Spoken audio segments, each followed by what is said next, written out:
It was the kind of night when even the moon seemed reluctant to cast her light on Thebes.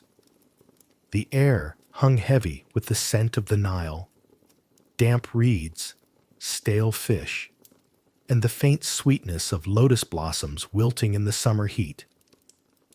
In the torchlit darkness, a small procession wound its way through the sleeping city. 4 guards with spears, a hooded prisoner shuffling barefoot over the dust, and at the center, a tall woman in flowing linen robes. In her arms, she carried a cat. It was no ordinary pet. Its fur shimmered bronze in the torchlight, its golden eyes unblinking, its tail curling with the precision of a question mark. The guards kept their distance, as though the animal itself were a weapon. In a way it was. For in this city, in this year of the reign of Pharaoh, a single cat could decide the fate of a man or of an empire. They say that once, a soldier in Memphis was put to death for stepping on a cat's tail, not killing it, merely startling it. Witnesses claimed the animal screeched, leapt into the air, and ran into the temple of Bastet. By nightfall, the soldier's body was hanging at the city gates, and the priests declared that justice had been served. It was not cruelty. It was divine order. Tonight, the hooded prisoner would meet the same judgment. His crime was whispered in the streets, a sacred cat found dead in his home. Whether by accident or intent mattered little. The god's envoy had perished under his roof, and the gods did not forgive. The woman in robes was no mere escort. She was a priestess, and the cat in her arms was the replacement, the living embodiment of Bastet, the goddess of protection and vengeance. She would carry it into the judgment hall, set it upon the high dais, and let it choose. The crowd would watch for the flick of its tail, the narrowing of its eyes, the subtle signs that would mean life or death. You may think you know why cats were worshipped here. Their grace, their hunting skill, their beauty. You've heard the tourist version. Quaint little temples, golden statues, purring companions at the feet of queens. But that's not the truth. The truth is far stranger, far darker, and far more dangerous. In ancient Egypt, cats were not simply adored. They were feared. And sometimes they killed, not with claws or teeth, but with the weight of the law, the will of the gods, and the silent verdict of their gaze. And tonight, under the oppressive weight of that Nile moon, one man's fate hung on the whim of a creature that could fit in a child's arms, yet could unmake kings. By the river, before dawn, the world smelled like warm mud and old fish. The Nile slid past the village with the lazy confidence of a god, its breath rising in damp veils that clung to skin and linen. Hori woke to it every morning, to the hiss of reeds, to the faint slap of water against the clay bank, to the invisible film of moisture that made everything heavier. His tunic, his eyelids, even his bones. He did not open his eyes first. He listened. The rafters creaked.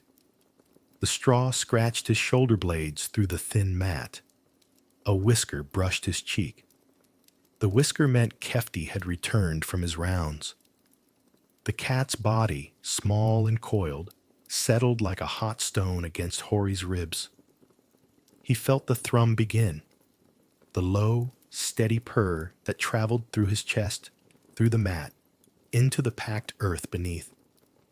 Kefti's breath smelled faintly of fish and mouse and the sour tang of the village trash pit. Hori did not mind. He breathed it in like a charm. The smell meant the cat had eaten. The purr meant the granary might live another day. On the other side of the room, his wife, Tay, turned in her sleep and pulled the baby closer. The baby made a soft hiccuping noise and went still. The night which had already begun to thin toward gray, pressed its last coolness against their skin. Soon the sun would climb, and with it would come the true weight of the day. Heat that made thoughts slow and tempers quick, gnats that bit the soft rims of eyelids, dust that found the pink corners of the mouth and turned saliva to paste. Hori rose when the first ibis cried across the water. His joints cracked. The hunger inside him spoke, not as pain, exactly, but as a slow tightening. A belt cinched one hole tighter around his middle. He had felt worse. He had felt the kind of hunger that made his hands shake and his jaw ache as if something had been wrenched loose. This was not that. This was the everyday hunger, the companionable ache that reminded him to keep moving. He stepped outside, feet finding the familiar stretch of hard, cool ground. The village woke in the same rhythm every day. A cough here, a door hinge there, a woman clapping dough from one hand to the other.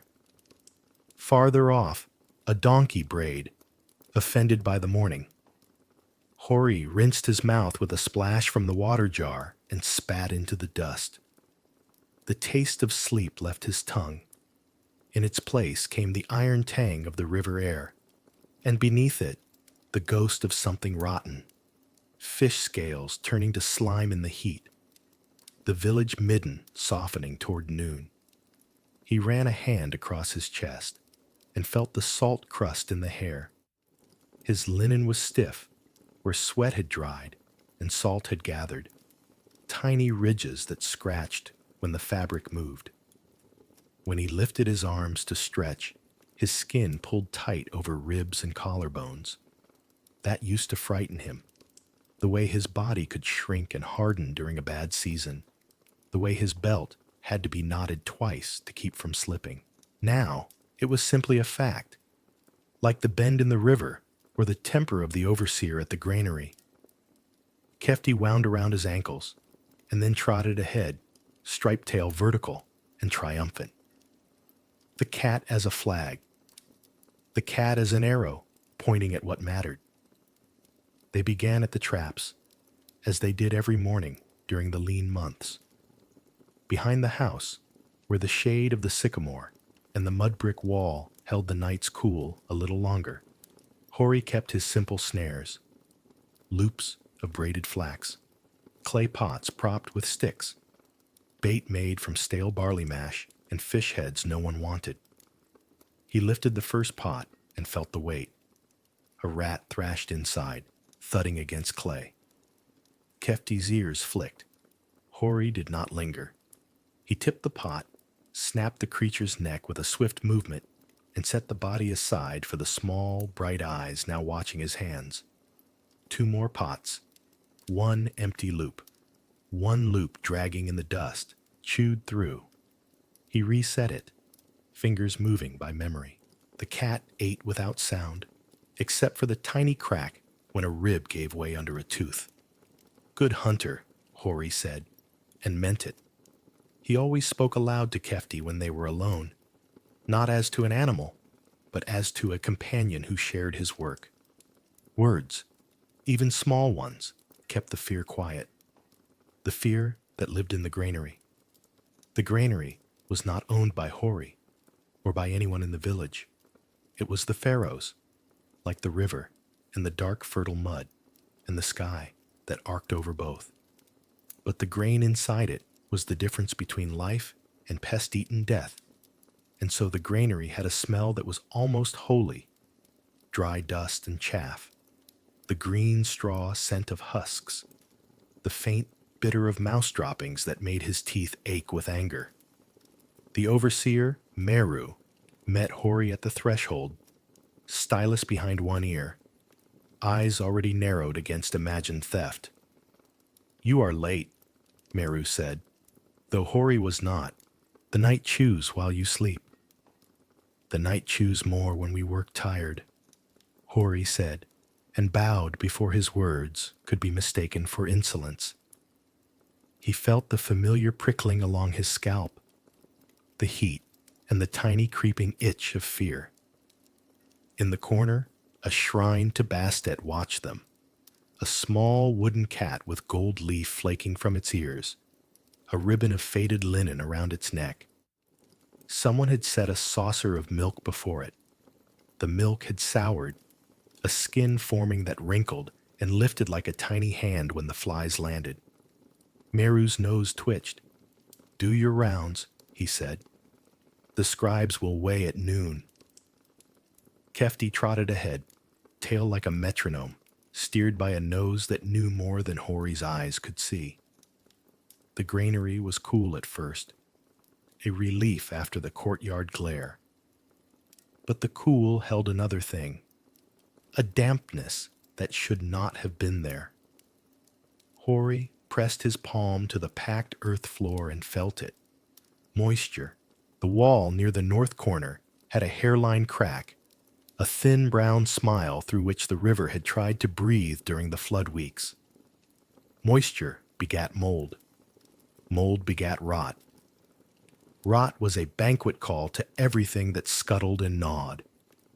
He crouched at the base of a storage bin and lifted the reed mat that kept chaff from drifting. The light caught a glittering scatter of droppings. His heart kicked. He pulled away another mat. The droppings multiplied, became a dark constellation. "Here," he called. Kefti was already there, shoulder blades working under his fur like small oars. He pressed his face to the gap under the bin and inhaled, the whiskers forward, the eyes gone flat and intent. Hori could almost feel the cat's mind narrowing to a needlepoint. He lifted the mat fully and saw it, a tunnel. A neat round hole gnawed through a seam of mud brick at the bin's base, leading into the stored barley like a secret throat. He reached his hand into the grain and felt it slide around his wrist, cool and dry, and then deeper, damp. The small hairs along his arm lifted. Rats had tunneled inside, made chambers in the pearl-colored harvest, chambers slick with their bodies, sweet with their waste. He withdrew his arm and itched hard, as if the grain were still clinging there. Sweat ran an instant line down his spine, found the waistband of his linen, pooled. He looked at Meru and saw the overseer's mouth thin, the pharaoh's grain with holes in it. Hori had seen men beaten for less. "Plug it," Meru said. "With stone, not mud. Set traps. The cat will do what he does," Hori said, and Kefti, as if in answer, slid his body into the gap so smoothly he seemed to melt. Only his tail left, twitching, a line drawn on the dust to mark his passage. The sound that followed was not loud. It was a minute's worth of quick, muffled scrabbling, the soft complaint of grain shifting, and then the dry, decisive squeal that meant a neck had met a mouth. Hori exhaled, not realizing he had been holding his breath. He set his palms against the bin's wall and felt the vibration of the cat moving inside like a second heartbeat. For a moment, he imagined himself as grain, as a kernel learning the press and slide of a predator moving through it. He imagined teeth. He imagined how a body small enough to fit in the crook of his arm could carry the village's survival between its jaws. By noon, the heat was a hammer. The sky whitened until it hurt to look up. The women brought watered beer and flat bread and a smear of salt ground with dried coriander, and Hori felt the wetness in his mouth before the cup touched his lips, a sudden flood that made him swallow in a greedy rush. The beer was warm and sour. It settled in his belly like a soft stone and took up the edge of hunger without making promises it could not keep. He ate half his bread and saved the rest for Tay. When he stood again, his thighs trembled, not from exertion, but from the strange lightness that comes when a body forgets what it is to be full. He worked the afternoon bleeding under his fingernails from packing stone shards into rat tunnels. Dust filmed the inside of his nose. When he blew, it came out in ropes the color of the riverbank.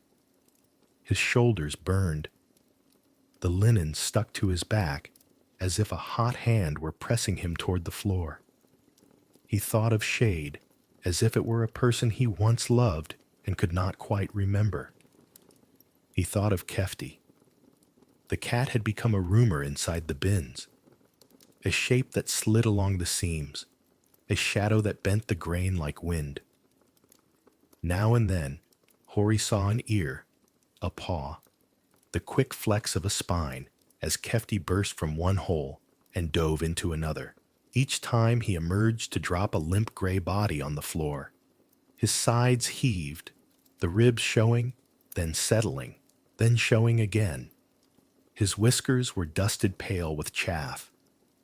Hori wanted to gather him up and rub the dust off with the edge of his tunic, to murmur the nonsense sounds people make to babies. Instead, he set the rats in a pile. Meru counted, face expressionless, stylus making small biting marks on the tablet. 37, Meru said at day's end, and the number sounded to Hori like rain. That night, the village gathered at the river to wash the day from their skin. The water was warm at the surface and cool 2 hands down. Hori dipped and rose, felt the grit lift from his arms and the sting of sweat-stripped skin ease. The insects found the tender places behind his knees and at the nape of his neck. He slapped and left small red moons under the hair. The river always gave and always took. He had learned not to ask for more. Back home, the house smelled of cooked lentils and the faint stale shadow of smoke. Tay had saved him a portion in a clay bowl, and the steam fogged his face as he leaned over it. The first mouthful seemed to spread through his body faster than it could travel, as if his blood were hungry too. He thought of the gaps he had sealed and knew how many more would open. Rats never believed a wall meant to stop them. They took a wall as an insult that needed correcting. They slept, all 4 of them, Hori, Tay, the baby, and Kefti. The cat crept onto the mat after his final patrol and curled against Hori's bare back. The fur tickled in a way that would have annoyed him once, before hunger taught him to treasure warmth wherever it found him. Kefti's breath puffed against his spine. Fishy, yes, and rodent sour, but alive.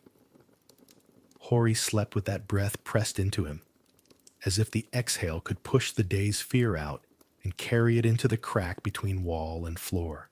When the bad week came, it came like a slow tightening of a hand. First, the baby's gums paled. Then Tay's milk thinned, and the child rooted and cried and fell asleep on an empty breast. Then the rats grew bold. Hori woke to the sound of small claws skittering along the timber above his head, and once to the hot, electric snap of teeth on his toe. A bite that bled more from rage than from wound. He set traps inside the house and checked them each dawn with a hope that felt like prayer. Kefti didn't wait for morning. He hunted until his flanks went hollow, and his paws left faint blood prints on the packed earth where a nail had torn in some tight chase. Hori moved through days that tasted like old coins. His skin grew loose over his face, the lines deepening, not with age, but with the body's decision to burn what it could. He pinched a fold at his hip and watched it sag and refuse to spring back. It looked like someone else's flesh.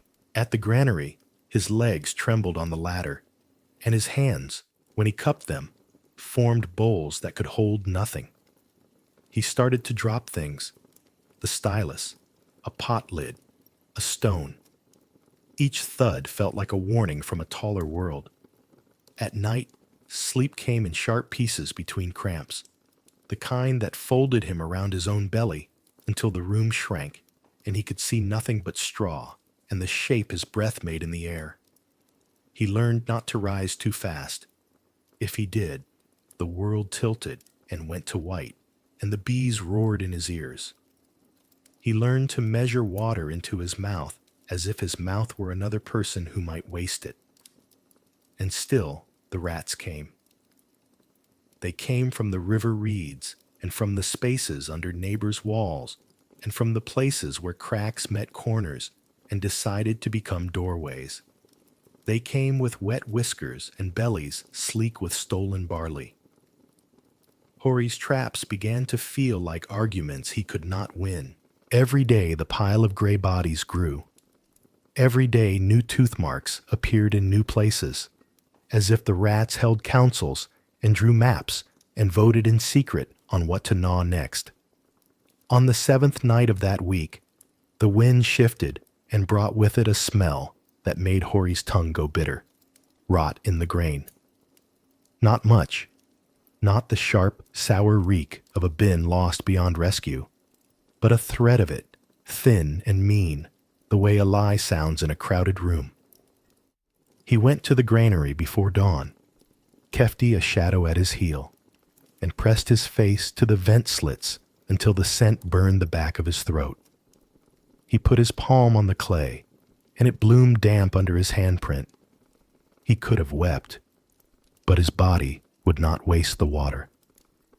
He stripped to his waist and worked like a man trying to dam a river with his bare fingers. He hauled stones until the skin of his shoulders split in tiny white mouths that stung in the sweat. He packed cracks with a mixture of clay and ash and straw. His nails rimmed black, his teeth gritted on curses and prayers that were the same shape. Kefti darted and vanished, reappeared streaked with dust, left another limp body on the floor, vanished again. Toward noon, when the sun had turned the courtyard to a bright pan that burned the soles of his feet through his sandals, Tay arrived with the baby tied to her chest and a bundle under her arm. She laid the bundle on the cool patch near the shrine. Bread, 2 dates, a sliver of dried fish that smelled like it had learned too much about the world. She said nothing. Hori could see how the flesh had gone from under her cheekbones, leaving the delicate bones of her face like a sculptor's first lines. He ate, and the food felt like a promise he could not believe and would die without. "Will it hold?" she asked finally, nodding at the patched wall. "It must," he said. The words were heavy. He felt them sink between his shoulder blades like small weights. That afternoon, a scribe came to check the measures. He poured grain from one bin into another and watched how it fell.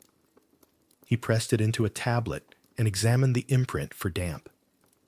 He ran his finger through a handful and brought the finger to his tongue, tasting for the sweet note of rot. Hori stood beside him, the muscles along his neck tight as pulled rope. Kefti lay in the shade with his paws tucked, eyes slit to harmless lines, the picture of idleness, except for the tip of his tail, which twitched like the second hand of a clock Hori could not see. "Better," the scribe said at last, and Hori felt something unclench in his chest. "Keep the cat fat." Hori looked at Kefti's narrow flanks and swallowed a laugh that would have sounded like a sob. "As fat as the rats allow," he said. That night, Kefti did not curl against Hori's back. He stalked the rafters, weight scarcely a whisper from one beam to the next. Hori lay awake and listened to the small collisions in the dark, the rustle of straw, the soft strike of paw against wood, the squeal cut short. Once the cat landed so close that his tail brushed Hori's mouth, and Hori felt the fine hairs and the dry dust of the day gather on his tongue. He did not spit. He pressed his lips together and let the taste sit there as a kind of oath. When sleep finally took him, it was the heavy kind that pins a man to the mat. He dreamed of the river, of water becoming grain, and grain becoming rats, and rats becoming cats, and cats becoming breath on his skin. In the dream, he stood waist-deep in barley, and it flowed around him like a warm tide. Something moved through it toward him, sleek and inevitable, and when it reached him, he did not flinch. A head rose, gold eyes, a mouth lined not with teeth, but with small white kernels. The mouth opened. The breath that came out smelled like fish and man and dust. It spoke without words. I guard what guards you. He woke with the first ibis, heart steady for the first morning in days. Outside, the air still smelled of mud and old fish, but the wrought thread in it had thinned. Kefti stretched, vertebrae clicking under his skin, and touched his nose to Hori's knuckles. The cat's whiskers prickled. His fur rasped Hori's hand like a reed mat, a small thing, a necessary pain. Come, Hori said. There is always more. He stood, bones making their quiet music, hunger taking its place at his side like a familiar. The day would be hot. The walls would crack again. The rats would return. But there was breath on his skin and a hunter at his heel. And sometimes, not always, not enough.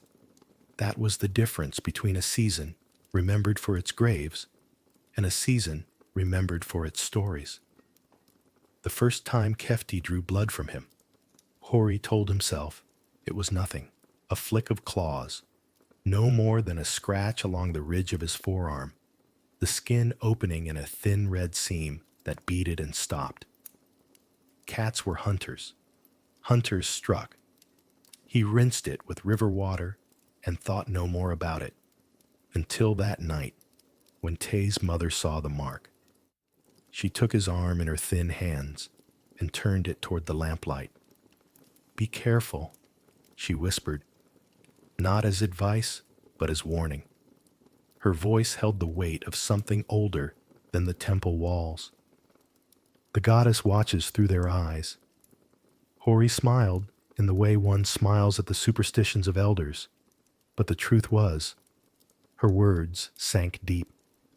That night, he dreamed of a cat sitting on his chest, heavy as stone, its whiskers brushing his face. He could not move. Its golden eyes burned into his own until his heartbeat became a drum in his ears. Slow, then slower, then nothing. He woke with his chest slick with sweat, breath shallow. The shadows in the rafters looking for all the world like crouching shapes with tails. In the village, you did not speak ill of a cat, not in jest, not in passing, not even in the privacy of your own mind, if you could help it. Bastet heard thoughts as easily as words, they said. She might forgive a lapse of the tongue, but never the black seed of disrespect. People swore they'd seen it happen. A farmer who cursed a cat for knocking over an oil jar, and within a week broke his leg in a fall from his donkey. A young girl who pushed a kitten away from her bread, and by night's end was struck blind in one eye. Whether or not the stories were true was beside the point. The point was that no one wanted to test them. The law could punish the hand that harmed a cat. The gods could punish the heart that even considered it. Hori understood this in his bones. And yet, Kefti had a way of choosing the worst moments to remind him that their relationship was not equal. Once, on a day when the barley measures were tight and Meru's eyes were sharper than the sun, Hori caught Kefti inside the bin, paws deep in the grain, scattering it in a careless spray. The sound was like rain on reeds, precious seeds falling where no one could gather them again. Hori's first instinct was to shout, to grab the cat and toss him clear. His hand even rose. And then he felt it. The hot, immediate memory of his mother's voice telling him, at 6 years old, that Bastet's messengers were not to be handled like common beasts, that the goddess marked her own, and to strike one was to strike her. He let the hand fall. He waited until Kefti leapt down on his own, tail flicking in what could have been irritation or triumph. The damage was done. All day, as he worked, Hori argued with himself in silence. It was just a cat. No, it was the goddess. The cat doesn't understand. The goddess understands enough for both of them. What is the value of a handful of grain to a divine being? What is the value of your life to you?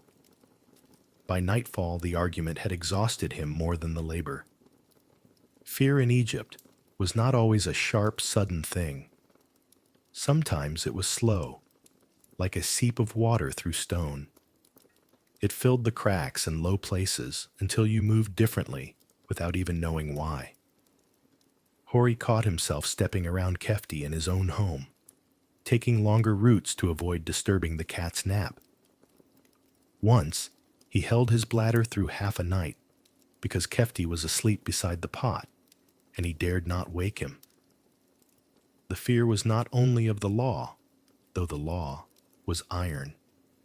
The deeper fear was of the unseen verdict, the bad harvest that might come, the sickness that might touch the baby's chest and turn her breath to whistles, the boat that might flip in the current, or the fever that might burn through the village in the month when the river ran lowest.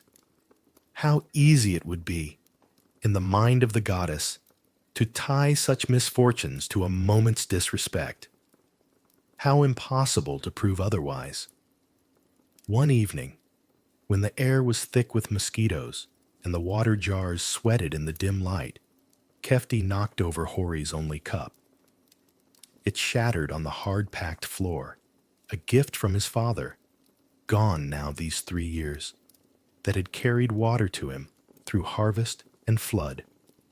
Something in Hori clenched tight. He heard the sound of his own breath catch like a rope snagging on wood. His hands curled, but before he could move, before he could let the anger leap into action, a thought slid in, cold and quick. She sees you. Not the cat. Her. Bastet. The tension drained, leaving his muscles weak. He knelt and began to gather the shards, careful not to cut himself, careful not to let any edge scratch the cat's paws. Kefti watched him for a moment, then walked away as if bored. That night, Hori spoke aloud to the darkness. I didn't mean it. Whether he was speaking to the cat or the goddess, he wasn't sure. And so, the adaptation took root.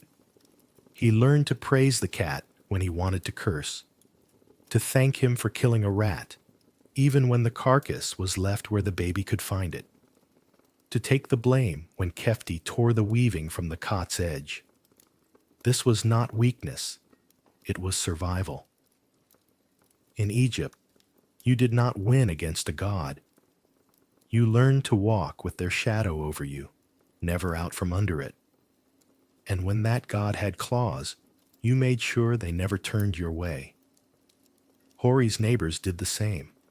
They left scraps of fish at the edge of the street.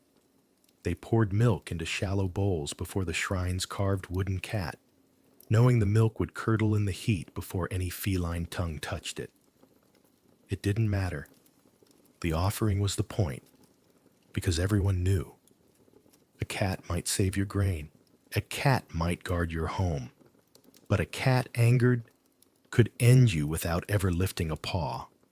By the time the floodwater sank back into the riverbed and the fields flashed with the green of first shoots, a cat in the doorway had become as much a sign of fortune as a full granary. People noticed who had one and who did not. A cat asleep on a mat said things about a household the way linen said things about a body. How well it was kept, how favored it might be. Children, who had an instinct for the secret hierarchies of adults, learned to point with their chins at thresholds where cats lounged like small princes. "They must be blessed," they whispered, and it did not matter whether the cat had simply chosen that patch of sunlight by chance. Choice looked like blessing when the right eyes watched it. When Hori carried Kefti out at dusk to sit with him by the door, men adjusted their greetings. Some nodded to Hori, most nodded to the cat. Old Bastet, who had never given Hori more than a grunt, now clicked her tongue and left a pinch of dried fish on the step with the solemnity of an offering. The neighborhood learned Kefti's habits as if he were a respectable elder with fixed opinions about time. "He prefers the east wall in the morning," someone would say. "He hates the smell of sesame oil," someone else added, and even those who scoffed at needless details filed them away. If a cat disdained your threshold, people noticed that too. In public, this deference was piety. In private, it became currency. A woman whose husband drank his pay could still walk with her head high if the temple cat chose to sleep on her washing stone. A boy bullied for a clubfoot discovered that the same children who mocked him would defend him savagely when his family's cat was startled in the street. "Mind the goddess's temper," they hissed at the offender, as if the club-footed boy had a lion coiled inside his reed sandals. The cat lent a house a skin of power, thin as onion, and just as potent when layered. You could smell it on people as surely as fish oil, the scent of protection, the sheen of belonging. Yet status that hangs on whiskers can turn as quickly as a tail. No one made more of this than Meru's rival, a trader named Sabu, whose house glittered with small proofs of prosperity. Cedar boxes that smelled of a far-off coast, jars sealed with real wax instead of mud. He had a cat with a coat like beaten bronze and ears that looked as if some careful hand had sharpened them each morning. Sabu was tender to this creature, in the way a man is tender to something that mirrors his own idea of himself. He fed it charred scraps from the best fish, brushed its pelt with a wad of clean flax, spoke to it loudly enough that passers-by would hear, "Beloved of Bastet, guardian of my house." He said it as if he meant, "Beloved of Sabu." Hori watched this performance while waiting in the shade for the scribes to count the day's measures. He had learned that the street rehearsed its arguments long before they entered the hall of record. "Sabu's cat sleeps on the lintel," someone murmured.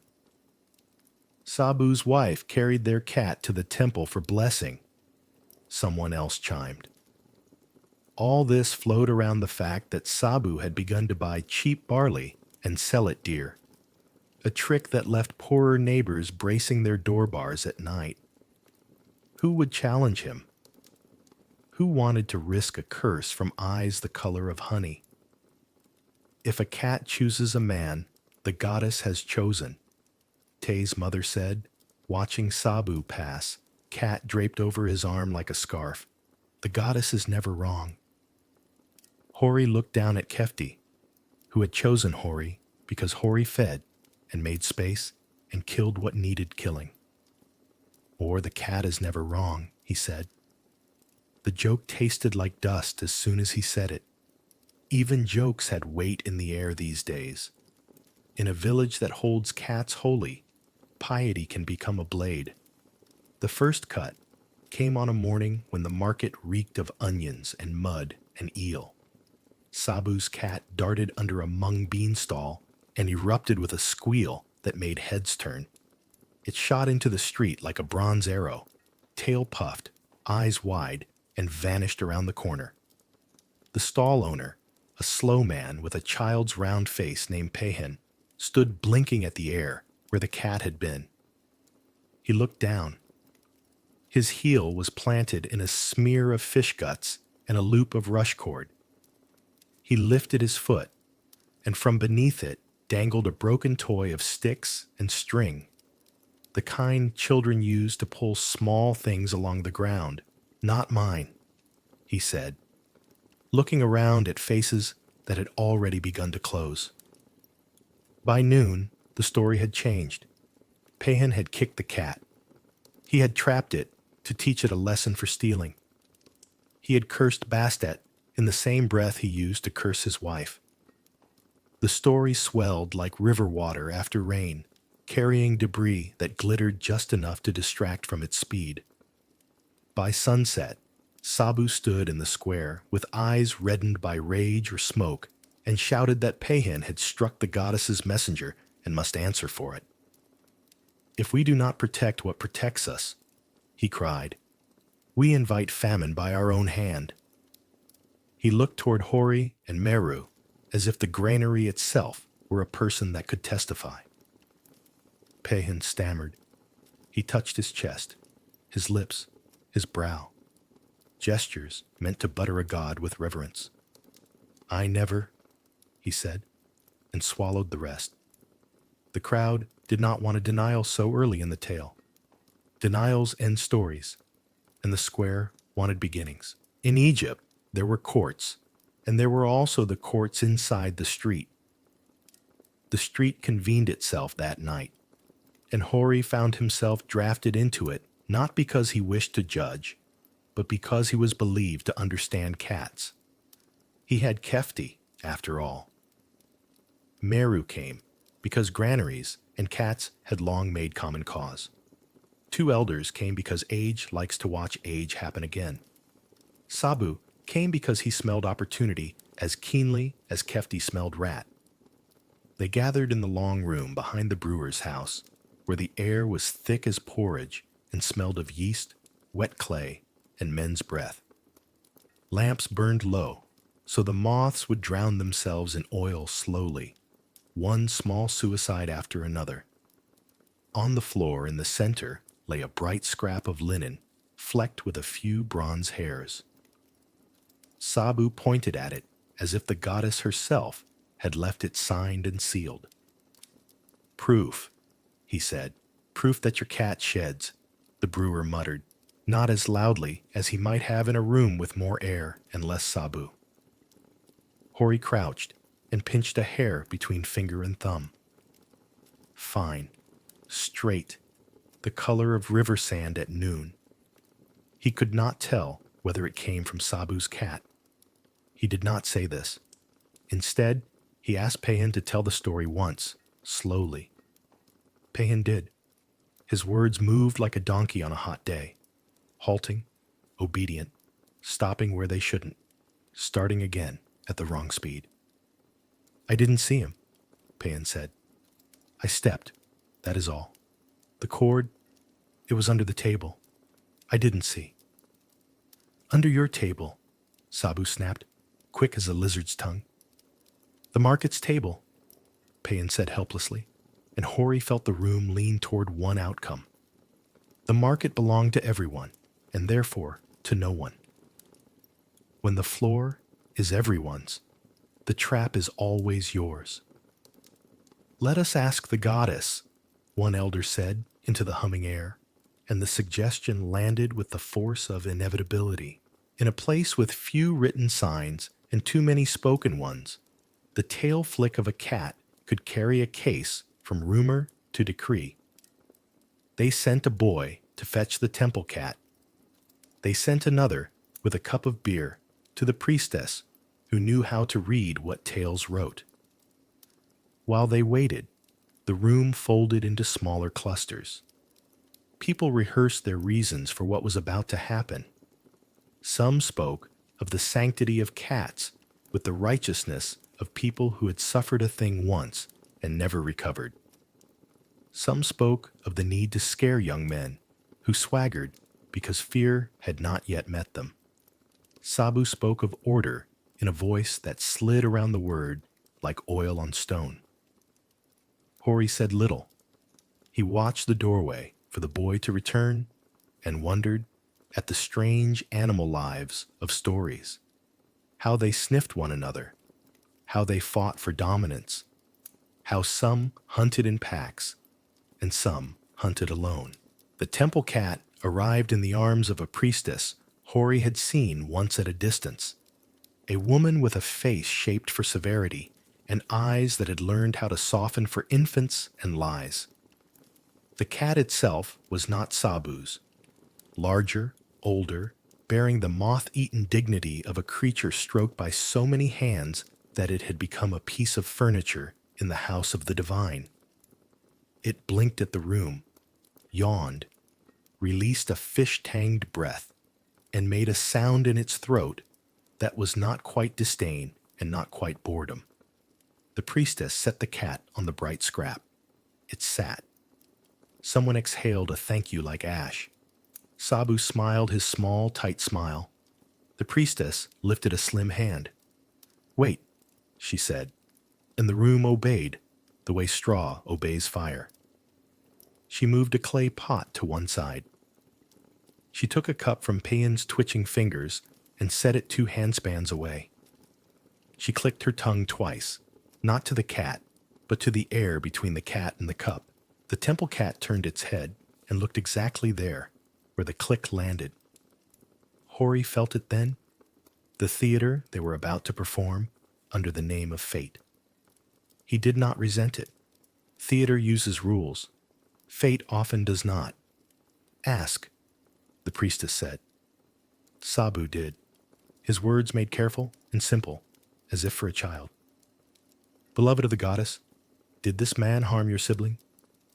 He gestured at Payan, and Payan flinched as though the gesture were a thrown stone. The cat licked its paw. If it had raised its head, or hissed, or walked to Payan, the story would have ended. It licked. It closed its eyes for the length of a long breath and opened them again. In that pause, the room wrote 3 different endings. One in which Payan was condemned, one in which he was absolved, one in which nothing happened, and everyone went home ashamed of having believed something might. The cat stood at last, stretched until its spine made a stair of vertebrae, and walked directly to the place the priestess had clicked, the empty space where the cup had been. The priestess smiled in her eyes. "See?" she said to no one in particular. "It seeks truth." She moved the cup again, this time closer to Payan. The cat followed, not to Payan, not to the cup, but to the exact measure of space where both had been. It sat. It blinked. It sneezed. "A sign," Sabu said. "A sneeze," Hori said softly, and beside him, Meru's mouth tugged, as if he were hiding a small, guilty laugh. In the end, they chose the soft verdict that keeps a village from tearing its own stomach. Payan would pay an offering at the temple, a small measure of barley and a bowl of milk, and Sabu would accept it publicly. The priestess would mark the cat's ear with a dab of red pigment to show that justice was satisfied. No one said out loud that Sabu had built a scaffold for a man's neck out of a rumor and then descended graciously once the crowd had admired the view. No one needed to. The village understood the choreography of survival. If the night had ended there, Hori might have slept like a man who had done his work well. But the thing about blades is that they teach hands to love their own weight. A week later, when the heat simmered so hard that flies died on windowsills with their wings spread like broken fans, a shout tore across the street in a voice Hori knew only from market bickering. "The Sacred One!"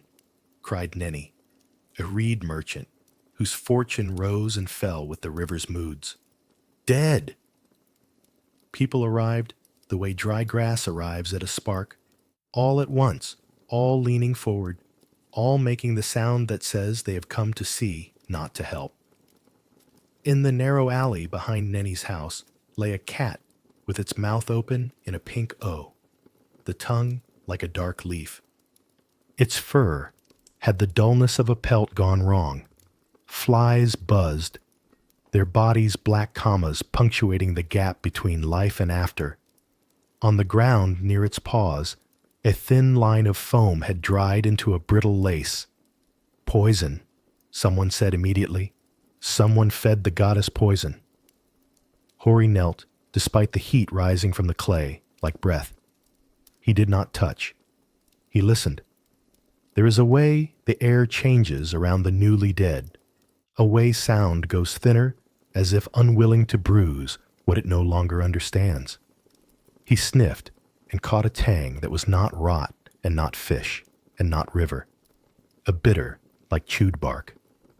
He looked up at Nenny, whose hands fluttered without landing. "Where?" Hori asked. "When?" Nenny pointed at a bowl pushed against the wall, a bowl with a cracked glaze and a damp smear at the bottom. "Milk," he said. "Always milk. I found him here before the sun was high." A boy's face appeared, graffitied with guilt, then vanished. Hori recognized him. Mary, Sabu's nephew, cocky as a rooster in a yard with no foxes. Hori kept that piece of seeing in his pocket and said nothing. The street would decide whom it wished to eat first. Word ran faster than feet. By the time the priestess arrived, hair bound high to keep the sweat from slicking her neck, the story had arrived fully grown. Sabu's enemy had poisoned the cat to mock the goddess. The overseer had ordered poison to control the rat population, and a fool had put it in the wrong place. A jealous woman had wanted her neighbor's cat to stop sleeping in her doorway and had taught it a lesson. Each tale wrapped around the next like twine, strengthening, constricting. The priestess surveyed the alley, the bowl, the body. She said a prayer that tasted to Hori like iron on the air, and then told Meru to fetch stones to build a small pyre, the humble kind, a laborer's farewell. The crowd shifted, restless. They had come for more. Piety is poor entertainment. Punishment is better. "Someone did this," Sabu said, in the tone of a man discovering a conclusion he had dragged into the room under his cloak. "Someone who hates order, someone who berates cats for their nature." His gaze slid to Payan, who stood with hands limp and eyes already wide in the shape of a plea. The night in the brewer's room had not taught Sabu moderation. It had taught him technique. "Stop," Hori said, and his voice carried farther than he meant it to. It struck the alley walls and bounced back with a firmer sound, as if the clay itself had spoken. The crowd pivoted. Hori felt the pressure of their attention like a palm between his shoulder blades. "We will not decide this in an alley," he said. "If the goddess was offended, we will know it. If the goddess was patient and men were foolish, we will know that too." He looked at the priestess, who regarded him with a face like a locked box. He understood then the cost of a cat's regard. You inherit the work as well as the blessing. "Let us ask," he said, and the crowd murmured, hungry for theater. But Hori did not send for the temple cat. He sent for Kefti. When the boy returned, cradling Hori's hunter, Kefti's ears flattened at the heat and the noise. His fur crackled under the boy's damp hands. Hori took him, felt the ribbed ladder of his spine, the vibration of his uncertain purr. He set Kefti on the ground near the bowl and watched. No click of tongue, no moved cups, just a cat in an alley where another cat had died. Kefti sniffed the bowl and sneezed. He recoiled, paws cutting small crescents in the dust. He sniffed again at the dead cat's mouth. His body hunched into a question mark, and for a heartbeat, Hori felt the room's collective breath draw in, the way a crowd breathes before a man falls from a wall. Then Kefti turned and began to dig at the ground as if to bury the bowl, flinging dust like water. The crowd made a soft, shocked noise, the sound of a secret arriving naked. "See?" Sabu said too quickly. See? Hori cut him off with a look. He reached for the bowl, careful not to spill the smear of liquid because he wanted to know what it wanted to say. He held it to his own nose and flinched at the bitterness again. Not fish, not rot, not milk gone wrong. Something else. What have you stored here? He asked Nenny. Nothing, Nenny said, and then shamefast. Sometimes, chewing bark. For my stomach. What bark? Hori said, and the word came out like a thrown net. The bitter kind from the healer's stall, Nenny said. To stop the looseness, I keep it near the door where the shade is best. He pointed with a dull kind of dread to a basket darkened by the greasy hands of a lifetime. Hori reached in and drew out strips of bark that smelled like medicine and argument. A murmur went through the crowd. A man claims a bowl had held milk. A cat lies dead. A basket of second-hand remedy sits at the door within reach of an animal that cannot read. The story did not require malice to be true. That made it less satisfying, which meant more dangerous. People want a villain they can walk past in the market and hate privately for months. Accident robs them of this easy labor. The priestess examined the bark and did not contradict Hori. She made a displeased sound, like a wasp bumping clay. Nothing galled sacred procedure more than the dullness of ordinary cause. She turned to Payan. You will still bring your offering, she said, not because he was guilty, but because sometimes the street needs to see a man kneel on purpose to remember what kneeling is for. She turned to Nenny. You will not keep medicine by the threshold. The goddess walks there. Sabu found no purchase in this clean logic. He stood in the alley with fury looking for something to drink and found only flies. So, no one suffers? He said, incredulous. A cat is dead. No one suffers? Hori felt the heat under those words and understood the part of Sabu that was not performance. He lifted the dead cat gently. It had cooled, the way clay cools in evening shade. He placed it on the little pyre Meru's men had made and watched as the priestess lit the reed kindling. Flame licked and then held. The alley breathed resin and smoke. Someone already has, Hori said, not as comfort and not as rebuke, just as the one true piece of stone in a room made of air. The funeral brought quiet for a while, as funerals do. The gossip moved sideways to safer prey. A broken marriage pot, a scribe's new sandals that pinched. But blades miss the weight of themselves. They slide back into hands. 2 weeks later, Sabu's bronze-coated darling vanished. At dawn, it had sunned itself on the lintel. By dusk, it was nowhere in the world. Sabu ransacked his house, then his street, then his neighbors' tempers. He shouted questions into ovens and under beds. He offered coin for news. He offered curses for the absence of news. When a boy swore he had seen a bundle taken to the edge of the river reeds by a figure in a green headcloth, Sabu's face reshaped itself into a single idea: vengeance. He called a meeting in the square that night, and this time the theater was not a play, but a hunt. He glared at Payan by habit, at Nenny by convenience, at Hori by spite. Someone has stolen the goddess to strike at me, he said, so openly that for a moment his honesty stood like a pillar in the square. We will search. We will find. We will punish. The village split along lines Hori had not seen until the moon threw them in chalk on the ground.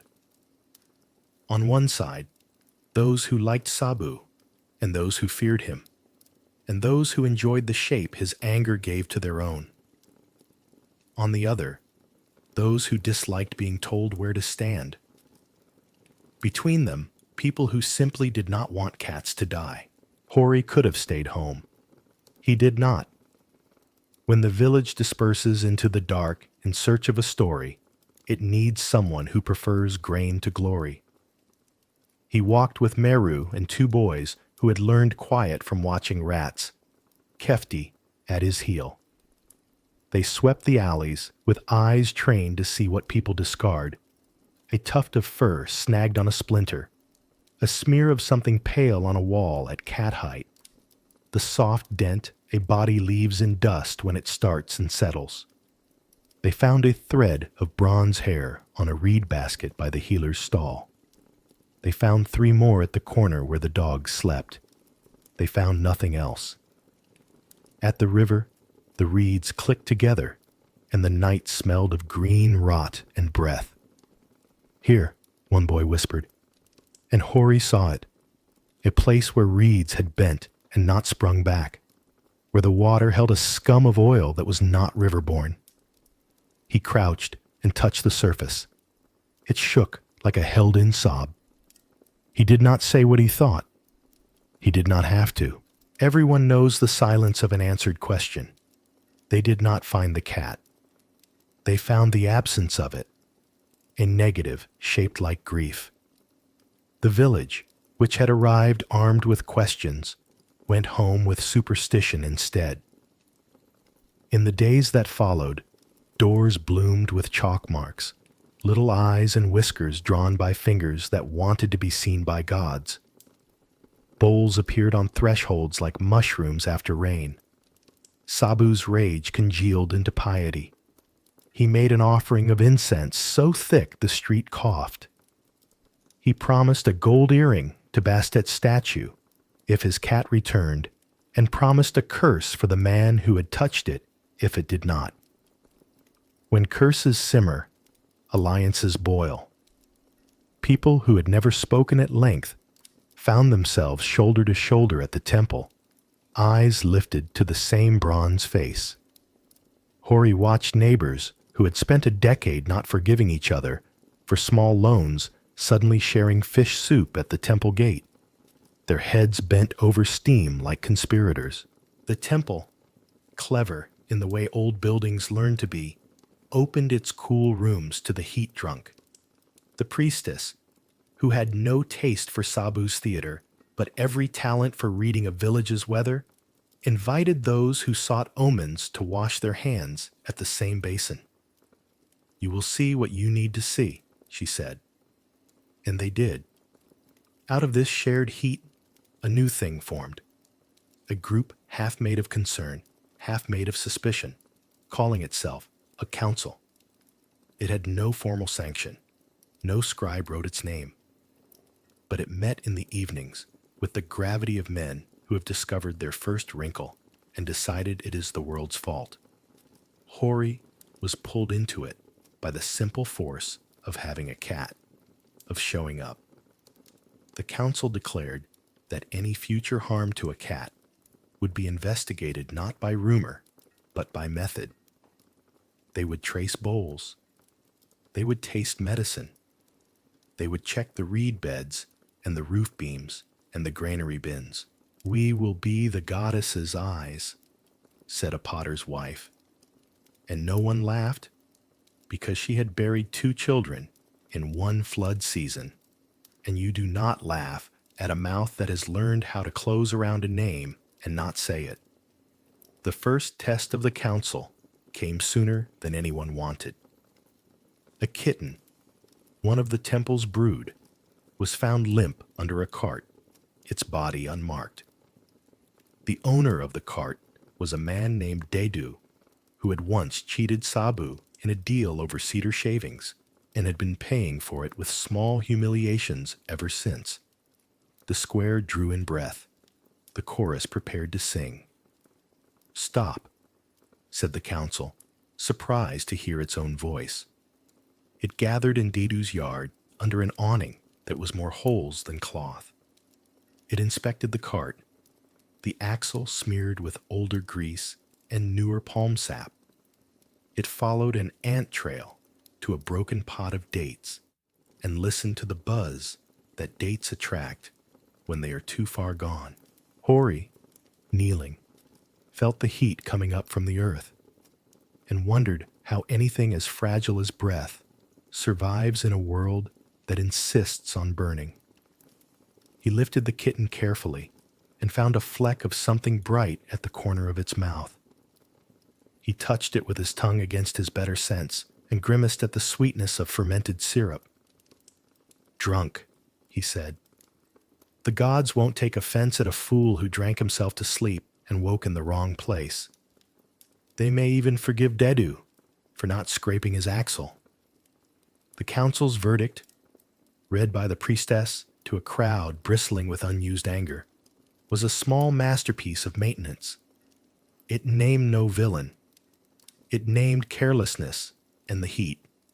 It commanded offerings, but measured them light. It commanded Dedu to grease his axle with less hand and more thought. Sabu, who had arrived with every intention of building a gallows out of phrases, found nowhere to hammer in the first peg. The square dispersed, irritated not by injustice, but by its absence. And still, despite the council and its new habit of thinking, piety cut where it could. In the market, a woman shoved another woman hard enough to bruise because a kitten had slept in one woman's basket and not the other's. A snub taken for an omen. Boys held contests to see whose cat would follow them the farthest, and when a cat chose a different boy halfway down the street, the loser's eyes sharpened like small knives. A man with no cat found excuses to pass Hori's door and call Kefti by name with false warmth, hoping the sound of favor would earn him some. A man with two cats began to speak to people with the slow, cruel patience of someone who knows he will always have a chair in the shade. Hori kept to his work and tried to stand where the air still moved. At night, when Kefti slept in the crook of his knees, Hori would wake to the soft thump of the cat's heartbeat in the bones of his own legs and think, a heartbeat is just a little drum that tells the dark not to forget us. He told himself he would not let the village turn that drum into a war song. Then the rumor came that wanted to end more than a face. It wanted to end a name. A whisper slid from the potter's lane to the granary like a snake that had learned to copy footfalls. Hori had struck Kefti. Hori had pushed him off the bin. Hori had used a broom handle to chase him from a bowl of grain, and the cat had yowled, and the goddess had listened. Hori laughed the first time he heard it, because laughter can hold back a flood for one heartbeat. The second time, his throat tightened. The third time, he set down his scoop and went outside, where the light hurt less than the room. "Who?" he asked Meru, and Meru's mouth did the furtive dance of a man who knows the answer and has weighed the cost of saying it. "It's not Sabu," Meru said, which was almost true. "It's the air." The council convened without being called, which is how you know a council is real. Hori stood in the center of the brewer's room where he had stood before and let people look as if looking were a right they had earned in some previous life. He spoke before anyone else could, because he had learned that the first words in a room are like the first stones in a wall. They determine the lean. "If the goddess is offended with me, let her say it," he said. "Let her say it through her hunter. Bring Kefti." Tay carried the cat in her arms with the seriousness of a woman carrying a child across a water channel. Kefti blinked at the lamps, at the same moths dying the same tiny deaths, and made the sound that meant he wanted to be done. Hori reached for him, and Kefti climbed to his shoulder of his own will, claws pricking skin, the small, bright pain that comes with belonging. Hori did not flinch. He turned slowly so all could see, the cat's belly slack with food, his coat glossy despite the dust, the way his head tucked under Hori's jaw, as if the soft underpart of the man's beard were a place he had learned to trust. The room exhaled, not in relief, not in disappointment, but in the way a room breathes when it has been denied the story it wanted. Someone, almost certainly Sabu, would say later that Hori had bribed the cat with fish. Someone else would say a cat could not be bribed any more than the river could. The council wrote its verdict carefully. Rumors would be treated as droughts are treated, with rationing. Whoever repeated what they had not seen would bring a handful of barley to the granary as penance. The priestess marked the door lintels of Hori's house and the brewer's room with a dot of red pigment, the color you use to warn insects about light and men about the edge of blades. It was not an end. Villages do not end stories any more than rivers end in fields. They spread and soak and slide underground until another season pulls them up. But something had shifted. The council, born of fear, fattened on theater, had found a different appetite for the slow work of keeping grain, keeping peace, keeping a creature that could choose any threshold but chose yours, and learning how not to weaponize that choice against your neighbor. On the night after the verdict, Hori sat with Kefti in the doorway and watched the street invent a cooler breeze than the air deserved. Across the way, the potter's wife and Nenny poured water for each other at the temple's basin, and their bent heads were a tenderness Hori had not expected to see in this season of sharp talk. Sabu passed with his jaw set and his arms emptied of cat. He did not look at Hori. Hori did not look away. Above them, the sky was the meticulous black you only get after a day that tried to bleach it white.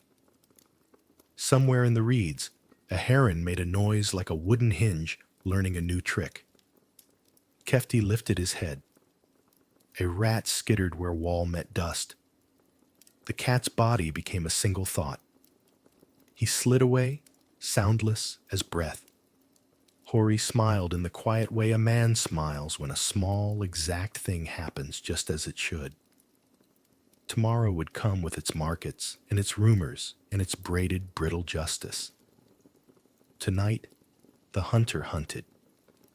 The village slept under the eyes it had chosen, and for an hour, perhaps two, the goddess was content to be a cat. The change did not arrive with thunder.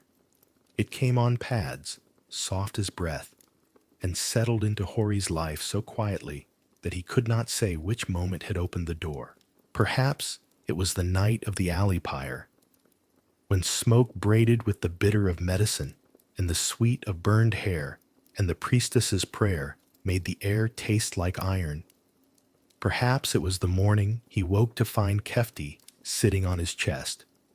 Two neat paws aligned over the place his heart lived, watching him with an attention that felt less like affection than like measure. Or perhaps it had nothing to do with a single event at all.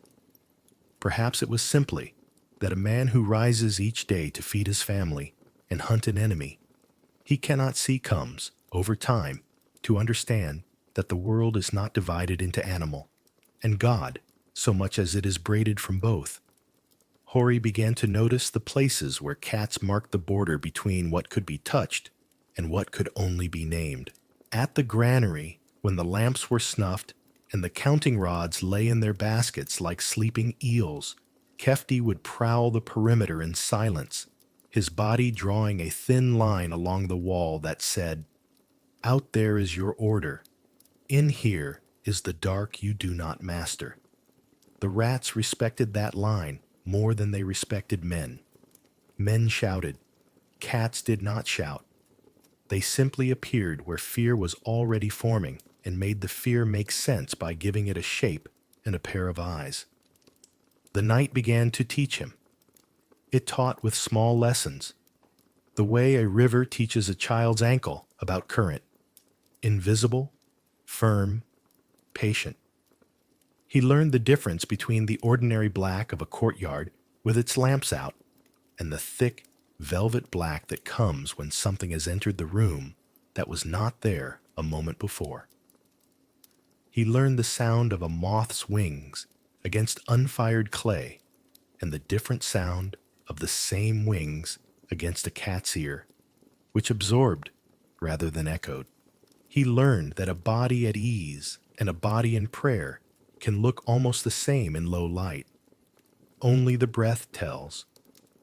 He watched Kefti's breath sometimes, the way the ribs lifted and fell, the way stillness held itself around the movement, and he found himself matching it without meaning to, as if the two of them were rowing the same small boat across the same black water. When death came close, and it came often in a village braided to a river, it walked with a feline step. Hori saw it in the house of the potter's wife, when her youngest boy's fever ran like fire through a field at harvest, fast, devouring, leaving behind a smell like baked clay. The boy's breath shortened to thin threads that snapped at last between one moment and the next. In the silence that followed, a cat slid in through the half-closed door, as if summoned by the sudden absence of heat. It did not go to the body. It went to the corner where the shadow pooled deepest and sat there, eyes wide. The priestess, who had arrived with oil and salt, and the low song that held the room together while it broke, nodded once at the creature. "They keep the edges," she said.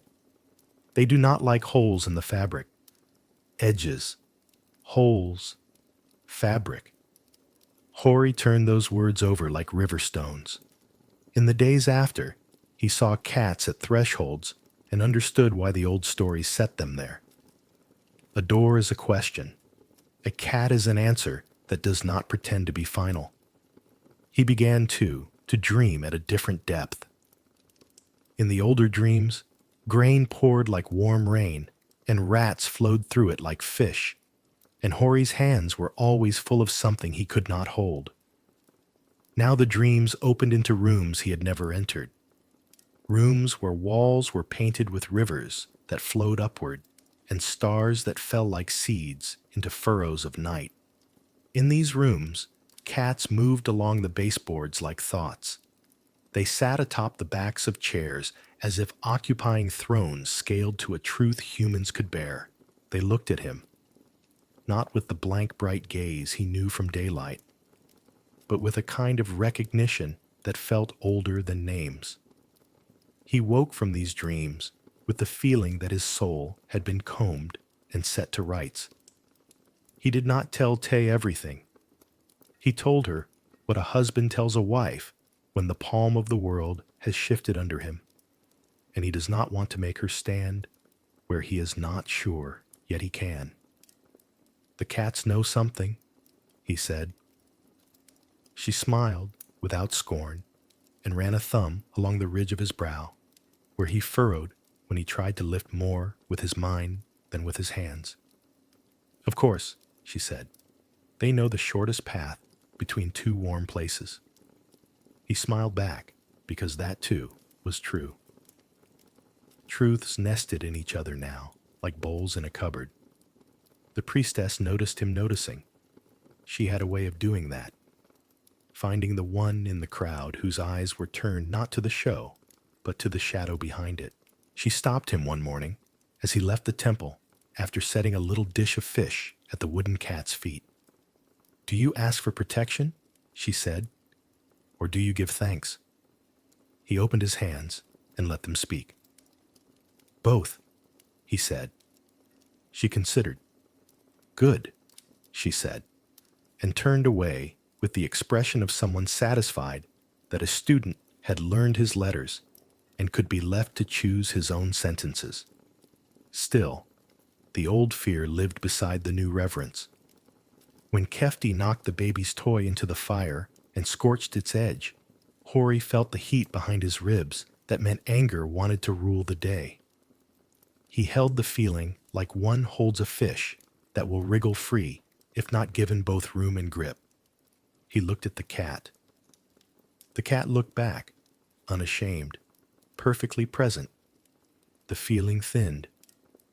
He spoke aloud to himself, to the cat, to the invisible listener who occupies the space between wrongdoing and forgiveness. "We do not burn for accidents," he said. "We burn for pride." He realized, surprised, that the sentence fit men as well as cats. Was Bastet a goddess? Or were cats the mask that fear wears so it can be approached without dying from the sight? Hori did not answer this with a scribe's stroke. He answered it the way fields answer a season, with a change in what grows. He found himself speaking softer at night, because the night felt peopled. He found himself pausing before he stepped over a sleeping cat, as if stepping across a name he could not pronounce. He found himself thinking that perhaps a god is not a being, but a pressure, a weight on the air, a way the world insists on mattering. A cat is one way to feel that insistence without being crushed. He watched how quickly grief could become worship when it needed a shape, and how often worship, once it had a shape, forgot the grief that made it. He watched Sabu, newly pious and still empty-armed, leave incense so thick at the temple's door that the flies fell out of the air and died on the threshold as if sacrificing themselves to the smoke. He watched the potter's wife kiss her fingers and touch the wooden cat's head as lightly as a mother reties a ribbon. He watched Kefti move through all of this with the blithe ease of a creature attending only to what the world asked of him. Hunt, warm, worn, sleep. At dusk, when the sun slid into the river like a coin into a jar, Hori took to sitting on the roof for the hour that belonged to neither day nor night. He learned the roof's story under his palms, the roughness where the straw failed the clay, the sun-bleached splinters that jabbed when a hand was careless, the cool that rose from the mud brick as if the earth were exhaling. From there, he watched cats take their stations on the village roofs, silhouettes cut from the same dark. One on a chimney mouth, tail curled like a question memorized. One at the corner where the wall threw a pocket of shadow. One walking the ridgepole with the balance of a godling. He tried to imagine the village without them. He could not. Without cats, the night became a blank field in which everything terrible could grow. With cats, the night had teeth, but they were his teeth too, in a way, borrowed for defense, returned for sleep. He thought of Sekhmet then, the lioness, the hot, sharp edge of divine anger, and of Bastet, the cooler hand that smoothed it. How a god could hold both roles without contradiction, the way the river held both flood and trickle. Perhaps worship was simply the discipline of holding two truths without letting either kill the other, that we fear the dark and that the dark keeps us, that death ends a body, and that without endings, a village would drown in beginnings. One evening, a storm walked up the river from the south, rare enough to draw people into doorways to watch clouds pile like black grain. The first crack of sky made Hori feel the child he had been shiver inside the man. The rain came not as mist, but as thrown beads that stung the skin and flattened dust into slick. In the thick of it, a cat screamed, the violent, impossible sound that makes the gut seize and the heart throw its weight against the ribs. Hori was moving before his mind caught up, down the ladder, across the yard, into the alley where the scream had lived. Two Toms, eyes bright as coins, had met by chance or destiny and torn into each other with the economy of predators. Kefti stood between them, not fighting, not fleeing, back arched, fur along the spine lifted like wheat blown by a sudden gust. Hori, barefoot in the sucking mud, did something he would have called madness a season ago. He stepped into the triangle of their quarrel and spoke the way the priestess spoke when she wanted the room to remember its edges. "Enough," he said, not loud, firm. The word had shape. It landed in the rain and did not dissolve. The toms startled, as if a new animal had joined them whose size they could not measure. One hissed, the other spat. Both flinched backward the smallest distance, which was all Kefti needed to break the line and slip out. The triangle opened. The night exhaled. Hori stood there with rain in his eyelashes, chest prickling where fear had been and was not. The cats disappeared into separate corridors of water. He went back inside, and Tay looked at him as if he had returned from a border country. "You don't own that voice," she said, half amused, half afraid. "Be careful how often you try it on." He was careful, but the voice had taught him something. He carried it into other rooms, rooms without cats, rooms that smelled of old arguments and new bread. When the council began to take itself too seriously and confuse investigation with spectacle, he used it. When the boys' contests bruised into cruelty, he used it. When Sabu's piety tried to turn into law, he used it. He did not always win. No voice always wins. But he found that the world listened in a new way when a man whose work is keeping grain safe spoke like he meant to keep the space around breath safe too. At the temple during the festival for Bastet, the city unspooled itself into music and wine and the kind of laughter that breaks like clay pots and is mended by morning. Women wore necklaces of little cat heads carved from faience that caught the sun and tossed it back in chips. Men painted whiskers on their cheeks in jest that was not simply jest. Hori stood at the edge of the crowd and watched the statue of the goddess pass on the shoulders of men who had learned to carry without shaking. The statue's ears were pricked. Her eyes were inset with something that shone beyond what stone should manage. For a moment, the press of bodies and the heat of wine over breath and the thud of drums layered with hand claps made the world feel like a single animal breathing. Hori felt his own breath find the rhythm and give in to it. He did not kneel. He did not shout. He stood and allowed the fact of the goddess to be exactly what it was in that street on that afternoon. A reason for people to believe they were seen. After, he returned to work, which remains the truest shape of devotion a laborer knows. He patched a wall with a care that would have shamed a scribe binding a sacred book.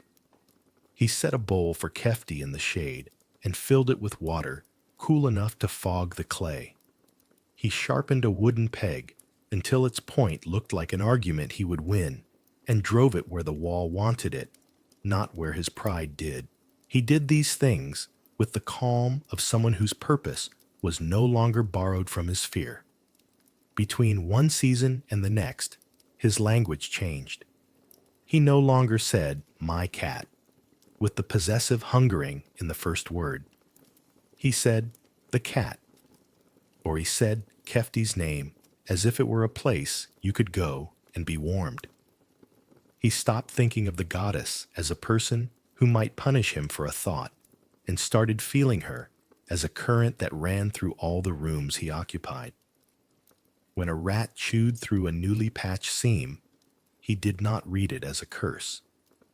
He read it as an invitation to be more precise. He brought incense to the temple less often and bread to a hungry neighbor more. He believed, if that is the word, that the goddess preferred this arrangement. Gods that have work done in their names are easier to carry than gods that demand you tremble. Was Bastet a projection of human fear? Hori asked himself this while the moon washed the courtyard in the cold milk of its light and Kefti slept with his head near Hori's heel, as if guarding the dream that would come. He turned the question over and found its edge dulled by use. He could imagine a world in which men had invented a soft-pawed god to make sense of both vermin and death. He could also imagine a world in which night had taken pity on people who were always breaking and offered them emissaries who could pass between shadow and hearth without tearing. Either way, the result was the same. A house with a cat in it felt more complete. A granary with a cat in it lost less to the dark. A death with a cat sitting in the corner occurred in a room that acknowledged its edges. In the deepest hours, when the reed beds traded secrets with the wind and the village creaked like a boat tied to a dock, Hori sometimes woke to that old pressure on his chest. He did not startle now. He placed his palm lightly on Kefti's back and felt the small engine of life humming there. He understood, in a way he could not have when he was younger, that this hum would stop, that his own would stop, that the river would carry all of them, sometimes gently, sometimes carelessly, toward the place where even names dissolve. He did not find this thought cruel. He found it tidy. He found it beautiful in the way a well-swept floor is beautiful, or a ledger that adds. He closed his eyes and let the cat's weight keep him from floating too far into the dream. He slept within the boundaries. In the morning, the world would smell again of warm mud and fish and bread and sweat and milk and oil and all the substances that make life labored and worth laboring for. He would count. He would mend. He would laugh once or twice, unexpectedly, at something the baby did with her hands. He would shake a handful of grain and listen to how it sounded falling back into the sack, dry, grateful. He would scratch Kefti between the shoulder blades, where cats, like men, cannot reach themselves. He would go on, as men go on when they have found a way to live beside the dark without pretending it is not there, and without letting it devour everything that is. If that is worship, he thought, so be it. If it is something smaller, gratitude to a creature whose eyes hold the night without flinching, then let that be the measure. Either way, when he passed the temple, he touched the lintel with 2 fingers, and the gesture felt less like an apology and more like a promise. I will keep what you keep. I will respect the edges. I will feed the guardian. And in feeding him, I will remember that the line between fear and grace is often no thicker than a whisker and just as precise. It happened in the hour when the sun turns brass and tempers turn brittle. Hori was hauling a sealed jar from the granary to the scales when a streak of bronze shot across the doorway. He checked his step too late. The jar swung. The rim kissed the jam with a crack. The body of the vessel lurched in his hands, and in that lurch the cat, Sabu's new darling, sleek as a polished mirror, caught its forepaw under the jar's lip. The cry that burst from it was a knife pulled fast. Hori froze, hands shaking, jar wobbling.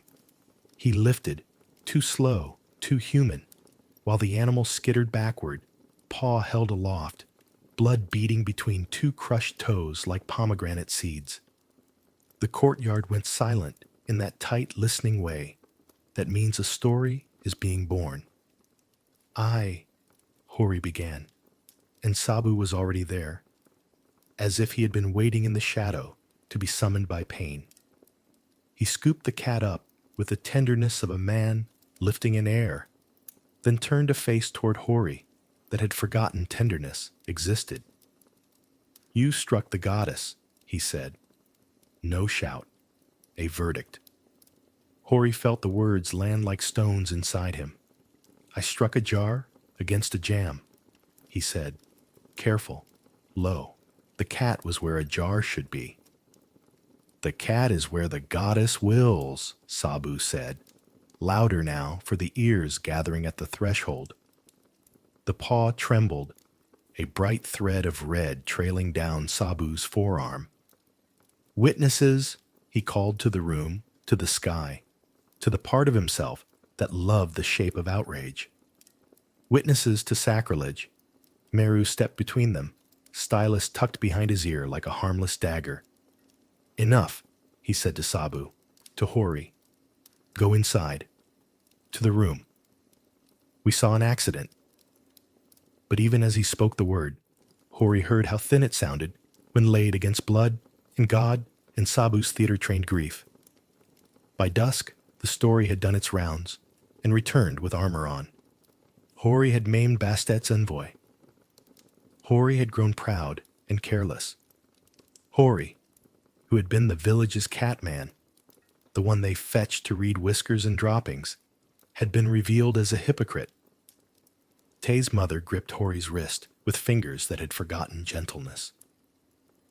Beg, she said, before the law arrives, before the law puts on a mask and forgets its human face. The law arrived in the morning with linen and incense.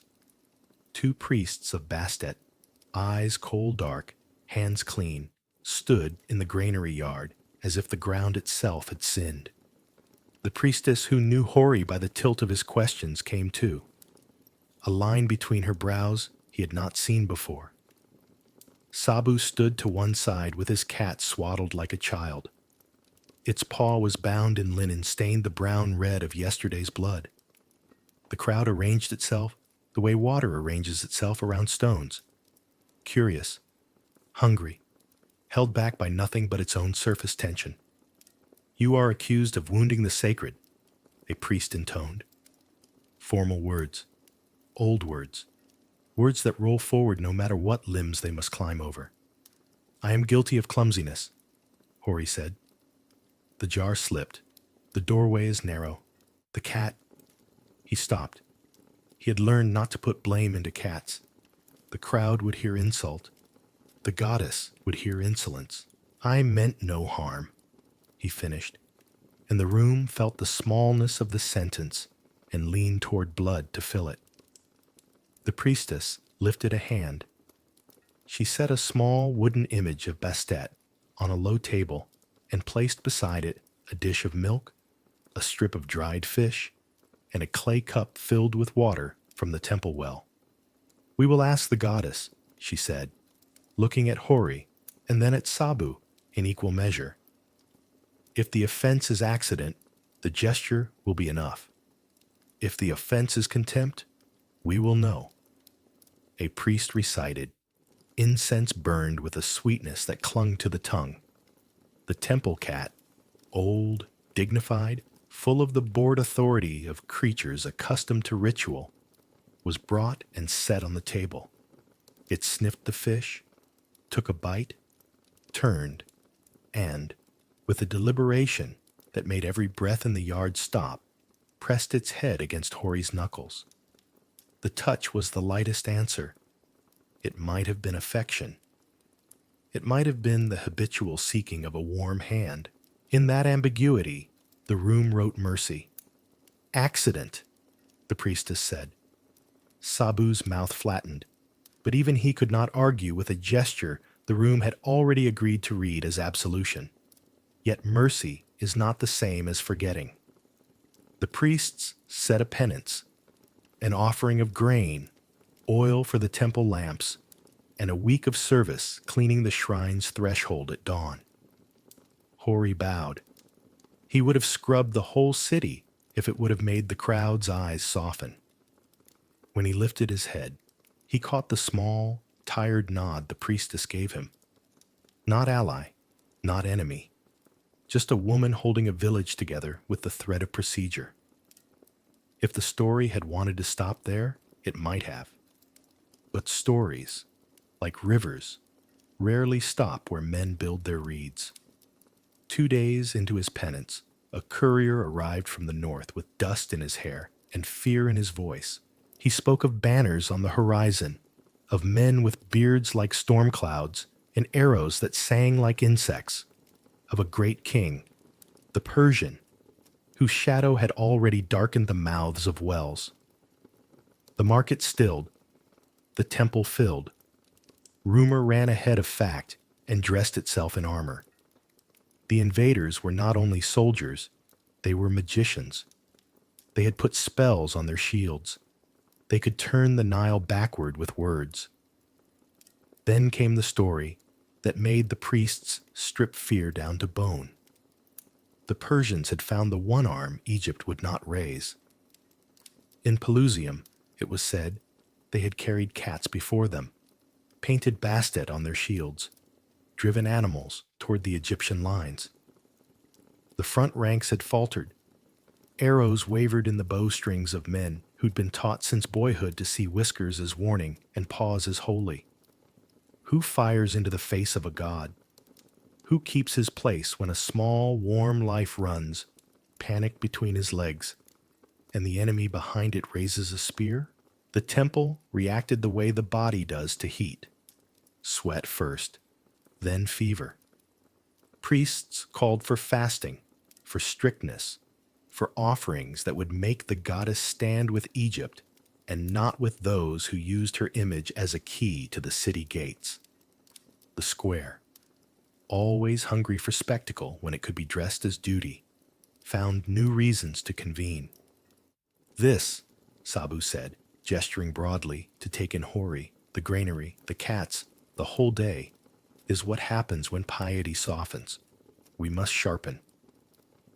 He proposed laws that turned reverence into a whip, fines for anyone whose threshold lacked a bowl, lashes for boys who laughed when kittens tussled, public penance for any disrespect, however slight. A cat, in Sabu's speech, was no longer a household guardian.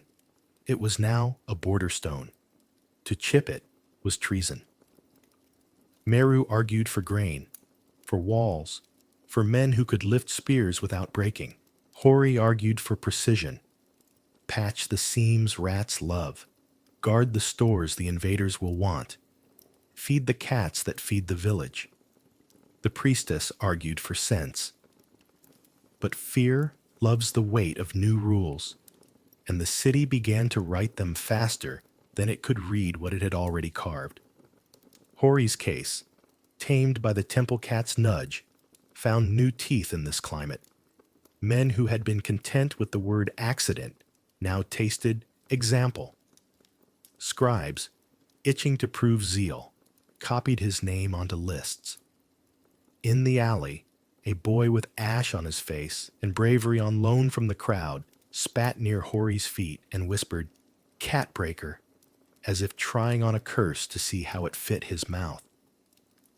Tay, carrying the baby on her hip, pulled her veil close and kept to the shade. Then, the worst messenger. Silence from the north for 3 days. Markets hold their breath poorly. Soldiers were drilled in the square until dust rose in a cloud and settled on tongues. The priestess kept the temple open at all hours. Lamps guttering, air thick as soup. Hori rose before dawn to scrub the threshold. Hands raw, knees gritty, spine humming with the same ache that comes when a man tries to hold two truths at once. That a cat had bled because of him, and that if the city forgot which way to swing a blade because of a cat, men would die in numbers that could not be named in a single breath. On the fourth morning, the dust brought answers. Pelusium had held, and then broken.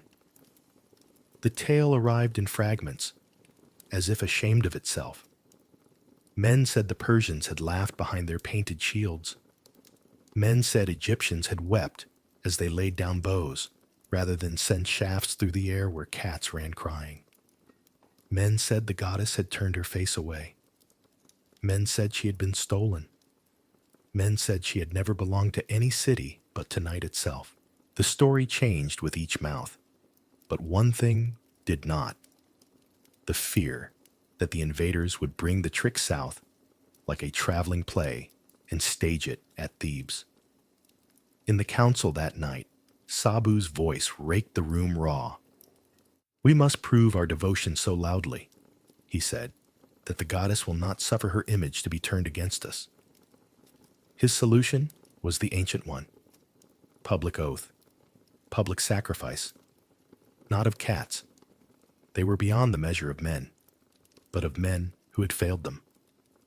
"Begin," he said, with the flatness of a man measuring lumber, with Hori. The room tilted. Hori felt the familiar sensation of a floor shifting, the way a boat's deck shifts when a larger ship passes. He thought of Kefti, asleep in the house across the square, of Tay's quiet hands, of the baby's fingers learning how to pull at a thread without breaking it.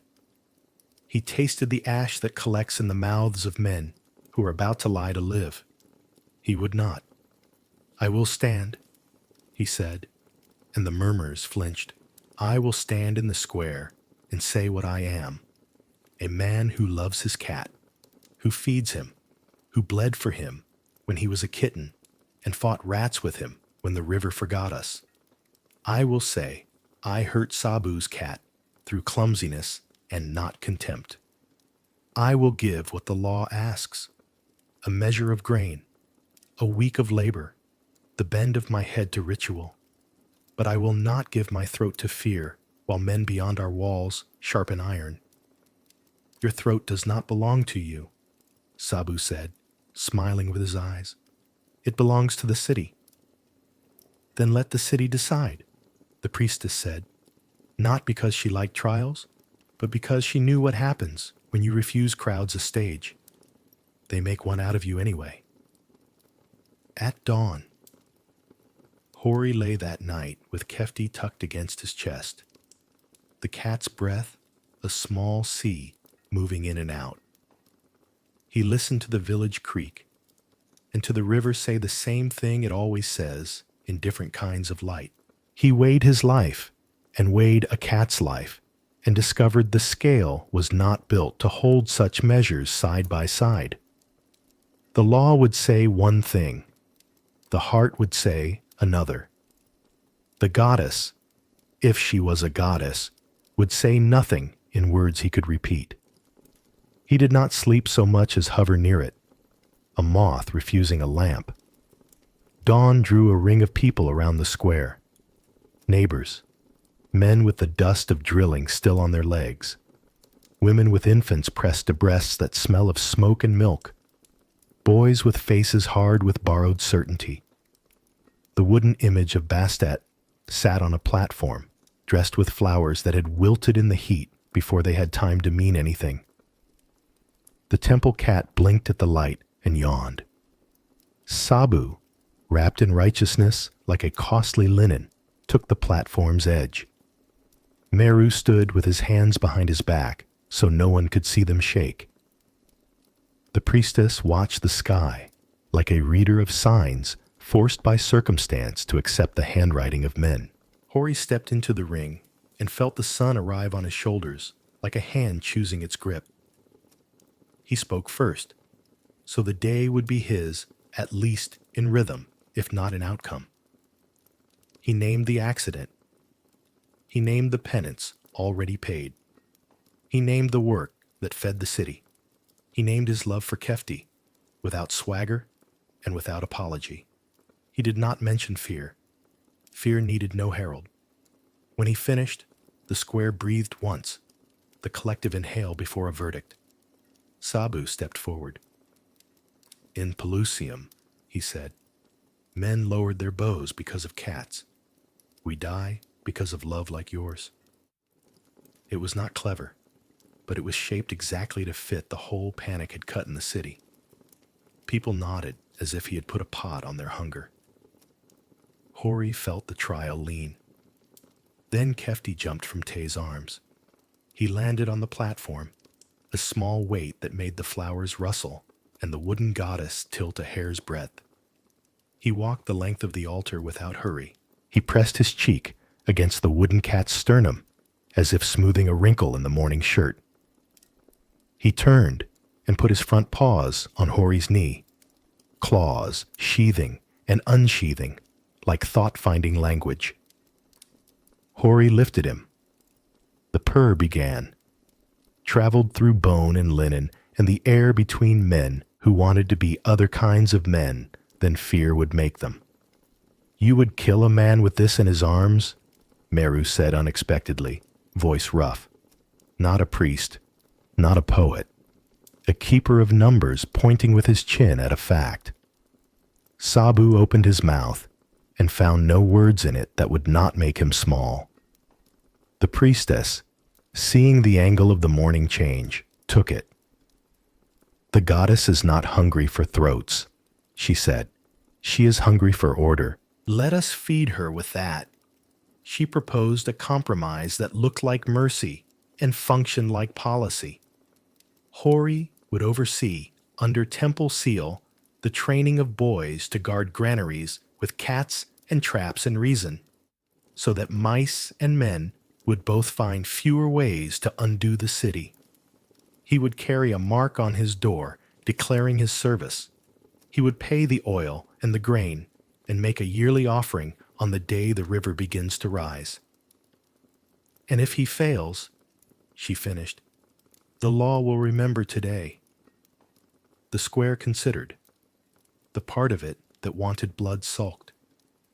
The part of it that wanted to live felt the weight of the sun and the rumor of marching feet, and found relief in a sentence that did not end in a wall. The verdict carried with a sound like a rope going slack. After, when the crowd broke into smaller, safer anecdotes, Hori stood in the shade of the platform and let Kefti's paws knead his shoulder. He looked at the wooden goddess and tried to feel gratitude instead of bargaining. He tried, too, to feel nothing at all, to be a man who lives inside a story without trying to narrate it as it happens.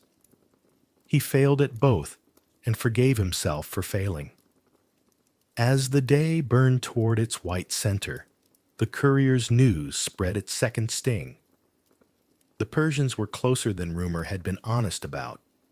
Men spoke the name of Pelusium like a toothache. In doorways, bowls multiplied. In the temple, the incense smoke thickened.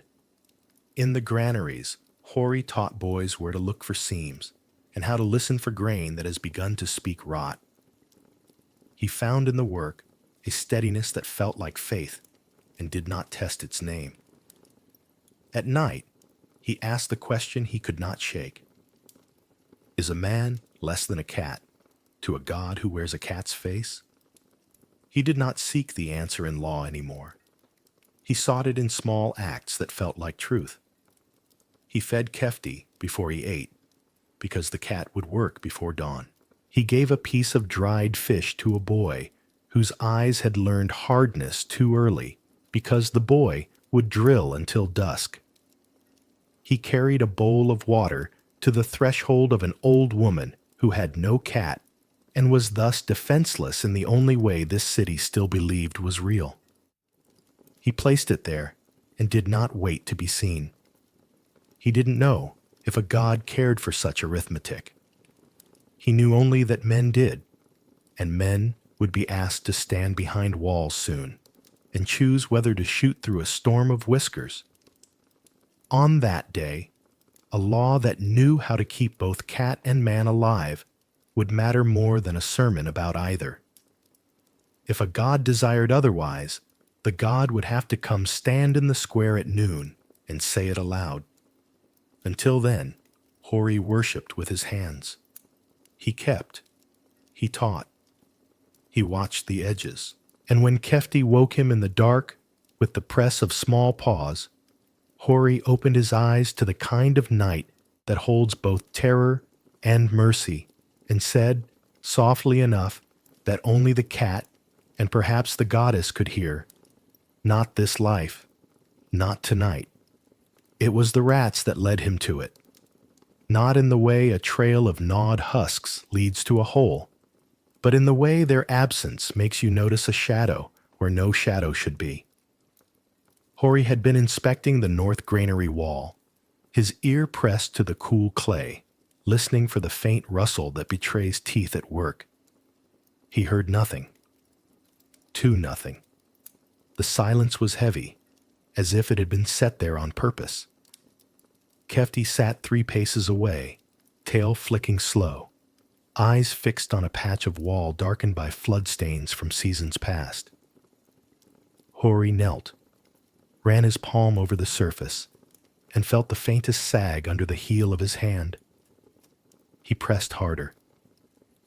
The panel gave with the softness of old reedwork behind clay. The square of wall came away in his fingers like a scab from healed skin. Behind it lay a cavity lined in cedar. Cedar here, where even the smell of it meant wealth. And in the cedar box, wrapped in linen, gone the color of smoke, lay a bundle of papyrus scrolls bound with a strip of leather, so dry it cracked at his touch. He sat back on his heels, the hidden weight in his hands. Kefti padded closer, sniffed once, and sneezed, as if even the dust in here was too old to be polite. Hori had learned his letters well enough to keep grain tallies honest. These marks were different, bolder, more deliberate, a hand used to commanding space. He unrolled the top sheet, and the first line struck him like a palm to the chest. The cult of the cat shall be maintained, not for divine cause, but for the shaping of the people, that their hearts may be guided by affection and fear toward the will of the throne. He read on, the air thickening with each line. Edicts from a reign 2 lifetimes gone. Instructions to temple leaders. Keep the cats close to the grain, so their usefulness would breed reverence. Punish any harm to them swiftly, not for the animal's sake, but to remind the commoner that all that feeds him is in the hand of the king. Even the tales of Bastet's wrath were here, first told by scribes on command, designed to spread like seed in the furrows of the people's minds. It was all a tool, a leash, not for cats, but for men. The knowledge sat in his gut like a hot stone. He thought of Tay's mother, touching his scratched arm and whispering that the goddess watches through their eyes. He thought of the council gathered in the brewer's room, heads bowed to the temple cat's slow blink. He thought of boys learning to bow before they learned to throw a spear. And he thought, most of all, of Pelusium, of men lowering their bows before painted shields because their mothers had taught them to love the cat's face more than their own lives. His first instinct was to burn the scrolls, let them crumble back into the dust that had hidden them. Better not to carry such a thing in his mind. Better to leave the shape of the world as people believed it to be, rather than open a hole no one could fill. But the thought twisted. To keep it secret was to agree, to stand with the scribes who had sharpened these words into a yoke and slipped it over the village's neck. To tell it could strip the fear from the cat's image, could make men see that they bowed not to a god, but to a hand behind a curtain. He imagined the square if he spoke the truth, the scandal, the priests' faces hard as brick, the sudden shattering of the only order some people had ever trusted. The cats themselves, blameless, made into symbols of a lie. Would people still feed them? Or would they starve in the streets, punished for the politics that had worn their shape? Kefti leapt into his lap, paws pressing into the papyrus as if to claim it. His eyes met Hori's, calm, gold, unreadable. A cat did not care for the politics of men. A cat hunted because hunting was the truth of its body. Men were always in danger of trading their truth for comfort. Hori rolled the scrolls back into their linen and sat in the dim hush of the granary, the dust motes shifting like tiny, uncertain planets around him. To speak was to change the world, maybe break it. To stay silent was to leave the chain on the neck of everyone he knew. He had never thought of faith as something that could be stolen, then sold back to you in another form. Now, he held the theft in his hands. Outside, a shout rose in the street. Children chasing each other past the door, their laughter quick and wild. The sound felt fragile, like pottery still wet. He imagined it dropping from his hands. He looked down at Kefti, who had curled himself into the curve of Hori's arm without asking permission. The cat's body was warm, alive, necessary. He could keep the scrolls. Hide them deeper. Under stone this time. Wait. Watch. Choose a moment when truth might be heard without burning everything that still worked. Or he could walk into the square right now and lay the words at the feet of the goddess's statue and let the fire come. Kefti purred. The sound was small, steady, and utterly free of the weight in Hori's chest. The choice lay there, in the space between the purr and the silence that would follow. And Hori understood that whatever he decided, the world on the other side of it would not be the same. At first, it was dust, just another brown veil, rising where the desert meets the road. Then the veil resolved into banners and bronze, into men whose steps found the same rhythm the river used when it wanted to wear down stone.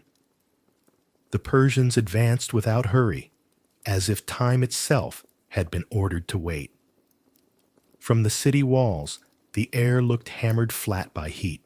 Hori stood with Meru among men who had been carpenters yesterday and soldiers by decree this morning, their hands remembering saws as they tried to hold bows steady. Kefti was not with him. Tay had tied the cat inside her cloak and barred their door because even a goddess's messenger could be stolen by panic. When the invaders came within a bowshot, the line of shields tilted, and Hori understood the rumor had not lied.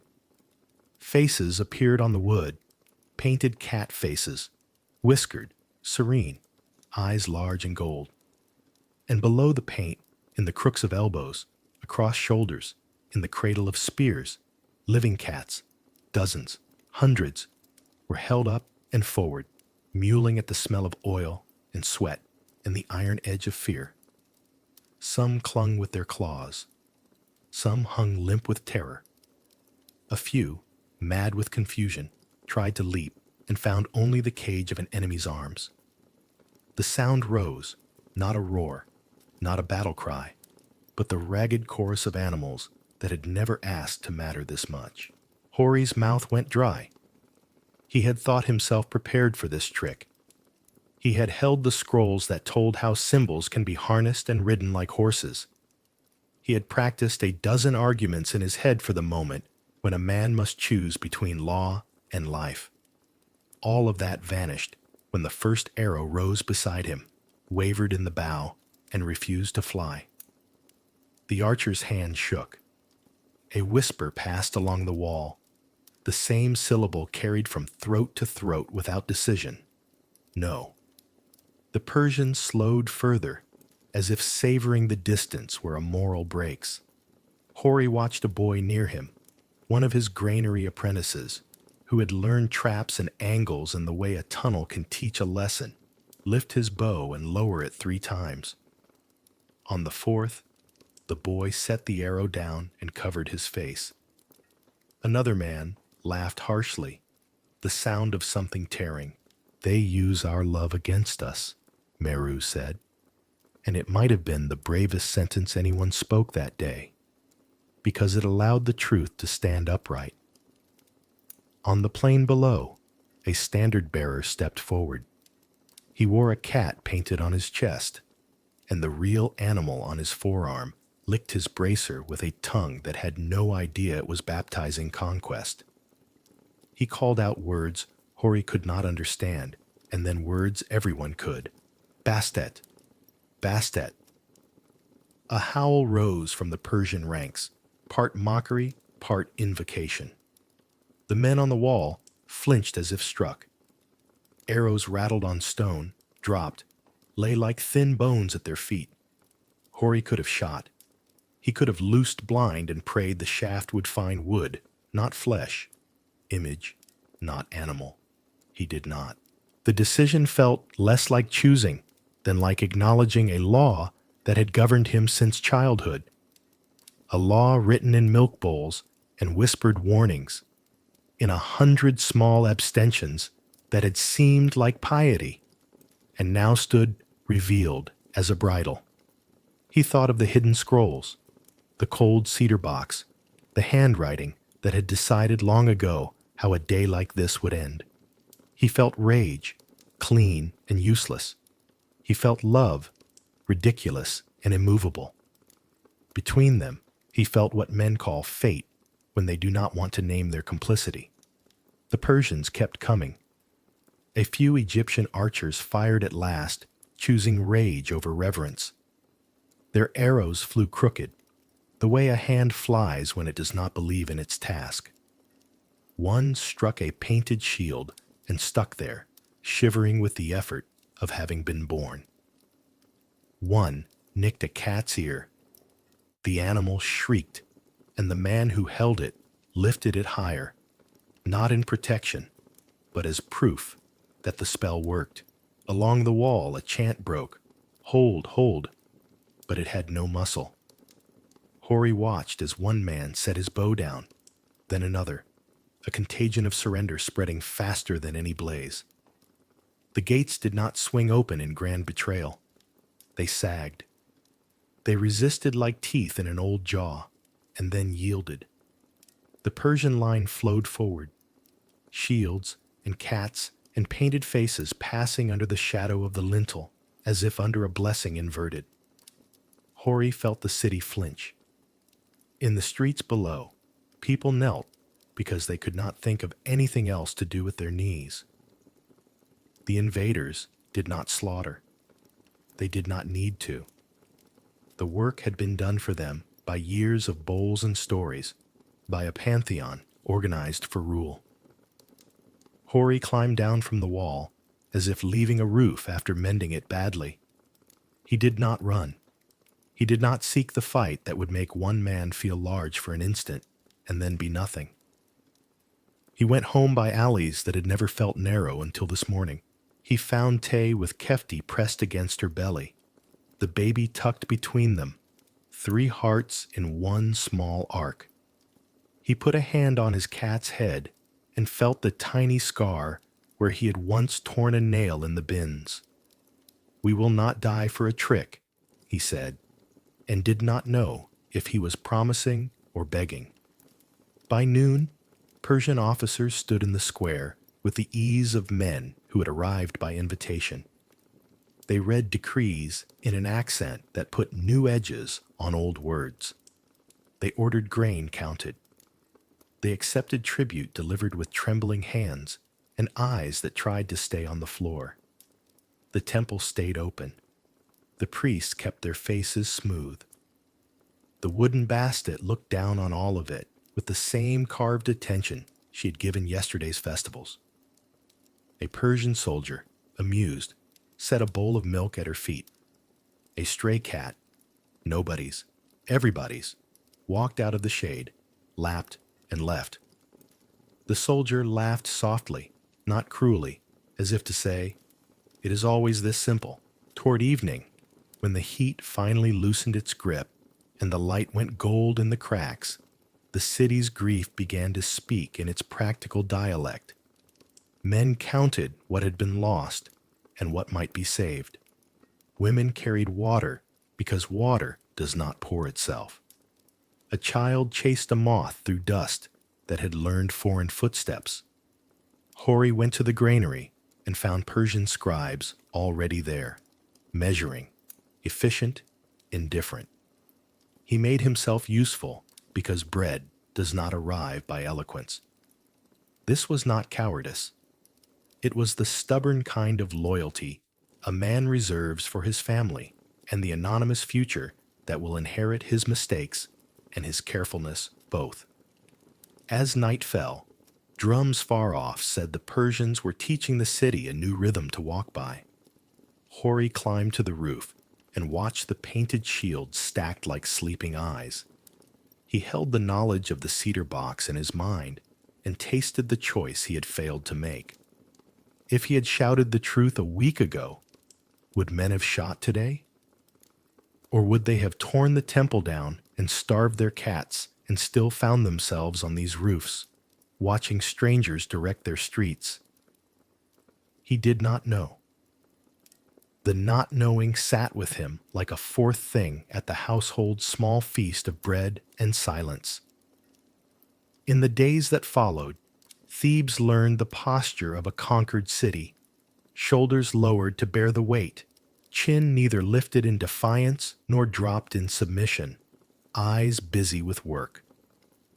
The cult did not vanish in a dramatic bonfire. It thinned. The priests kept their vestments, but lost their temperature. Laws about bowls and offerings were enforced or ignored according to new incentives. On some mornings, a Persian captain would pause in the temple's doorway and scratch a cat's chin with 2 fingers, while a priest intoned a hymn in a voice that had forgotten how to believe itself. On other mornings, soldiers shooed animals from grain sacks with their feet, and nothing terrible happened, and men watched and let the observation settle like dust on a shelf in the mind. Hori found the cedar box a second hiding place, deeper, under stone that would take time to move. He did not burn it. He did not share it. He visited it once, twice, to be sure he had not invented what he had read. The words did not soften with familiarity. They sat there with the arrogance of all successful instructions. He felt their contempt for men like him, and for cats like Kefti, useful bodies pressed into patterns at the pleasure of people with pens. He shut the stone and chose his form of defiance. He would keep alive what the scrolls had tried to turn into decoration. He fed Kefti first, then set traps, then taught boys to patch seams and listen to grain. He trained a neighbor's child who had never liked cats to understand that liking is not required of respect. He stood in doorways and watched the night for the old dangers that did not care whose flag hung over the square. He did not offer incense at the temple often. He carried bread to the potter's wife, who had become thin in the new rationing. He spoke to Sabu once, neither man proud enough to pretend they could live by appetite alone. They spoke of storerooms and of how a city forgives itself for the stories that make it weak. Years rounded the hard corners. The ruin the Persians left was not of fire, but of rearrangement. Some statues fell. Some customs learned to wear a new name. The cult of Bastet, as Hori had known it, loosened its grip the way a hand does in sleep. Cats kept hunting. That was not politics. Children kept laughing when a tail tickled their ankles. That was not policy. A wooden image collected a new kind of dust. Less incense, more ordinary house. Sometimes a traveler on the river would bring another story of Pelusium, polished or scabbed with retelling, and men would shake their heads at the foolishness or the nobility of it, depending on how their day had gone. Hori listened and kept his face arranged to welcome both versions. He had learned that courage looks different close up than it does in song, and that surrender is sometimes a name given to the recognition of limits you cannot change without becoming what you hate. He grew older in the way men do when the river keeps its appointments and the fields obey. He buried Tay's mother with the proper oil and the proper tears. He watched his daughter chase Kefti's kittens through dust that sighed up to meet their feet. He taught a new overseer how to read the tone grain makes when it has learned to clump. He dreamed now and then of shields painted with eyes, and woke with his hand on the cat at his side, reassured by weight that made no argument and owed no oath. And then distance did the work time does. It laid a soft cloth over the details and left only the shapes. The goddess who had once guarded thresholds with law now guarded them with habit. The priests who had once worn authority like armor now wore it like an old, comfortable bruise. The cat in the doorway meant what it had meant before scribes sharpened it. A house that has warmth, a place where pests die, a small animal that refuses to do anything but be exactly itself. What survives of a city is the part that fits into hands. A bowl, a spindle, a whisker found under a mat. Hori kept these. He caught himself sometimes, telling his daughter that the goddess watched through the cat's eyes, not because he believed it now in the way he once had, but because the sentence, said softly at bedtime, arranged the dark into a shape a child could sleep beside. After he closed her eyes with his palm and sat by the door to watch the moon carve the yard, he would add under his breath the footnote the scrolls had forced him to learn. The goddess may be a story, but the keeping is real. One night, years later, when silver had started to creep through his hair, he lay awake and listened to Kefti's descendant breathe, and to the small domestic noises that have always kept men sane. Water settling in a jar, a floor remembering the day under a cooling step. He thought of the Persians, and of how every conqueror learns, sooner or later, that there are things in a city that cannot be occupied. The way a mother holds a feverish child, the way a man cups a cat's skull and feels the ridiculous, stubborn life purring into his palm. He smiled at the ceiling, because the ceiling had earned it. Somewhere far away, and much later, in houses with glass instead of reed and fire captured behind stone mouths called stoves, people will still place bowls in quiet corners and open cans with small bright rings, and laugh when the animal yowls as if starving after a day of idleness. They will tell themselves they are not superstitious. They will stroke soft fur while reading news that tastes of iron and dust. They will wake at night to a weight on their chest, not heavy, but insistent, and feel watched in the way that comforts and unnerves at once. They will say, half joking to the air, "You own this place," and the animal will blink, patient, withholding judgment like a little god. They will ask themselves why a creature so small carries such gravity in the room. Some will find old stories about Bastet and shake their heads at how people once surrendered without a fight. Some will feel a flicker of recognition where judgment tried to live.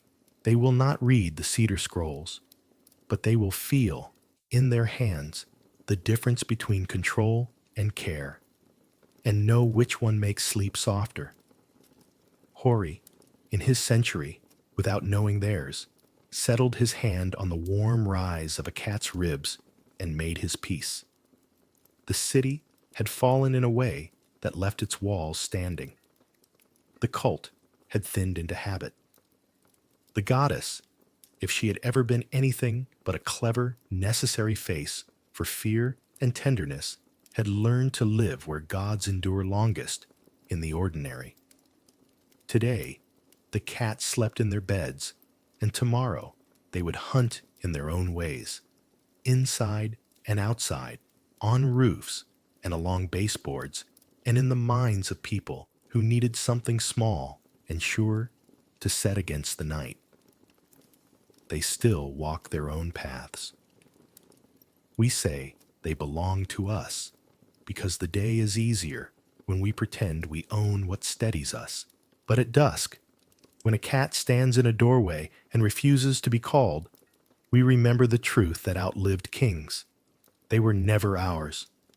We were always theirs, a little, in the ways that matter, and in the ways that save us. And that is why, long after empires crack and preside as dust over their own ruins, the smallest guardians keep their posts. Not in temples now, but on windowsills and at the foot of beds. Gods demoted to companions who still, somehow, decide the terms. We still bow, only the altars look different. A bright rectangle of glass lights an animal's face, and we lift it to our own like a votive. A small body chooses the cool spot on our keyboard, and our work yields. A notification chimes and we turn, trained by the soft tyranny of attention. We call it cute. We call it companionship. But look closely at the choreography. Offerings at dawn, food measured, water refreshed, purification rites, the litter box tended like a shrine no one boasts about, pilgrimages, the carrier that draws us through city traffic to the white-robed healers. Taboos. Do not wake the sleeper. Do not deny the window. Do not shame the nature that scratches. We have traded incense for vet bills, hymns for camera rolls, temple columns for scratching posts, and the function is the same. Something small organizes the day around itself, and we are gentler for obeying. If a god is what rearranges behavior, redirects resources, and installs a thread of meaning between chores, then yes, we still worship. Only now the statues purr. What then makes a deity?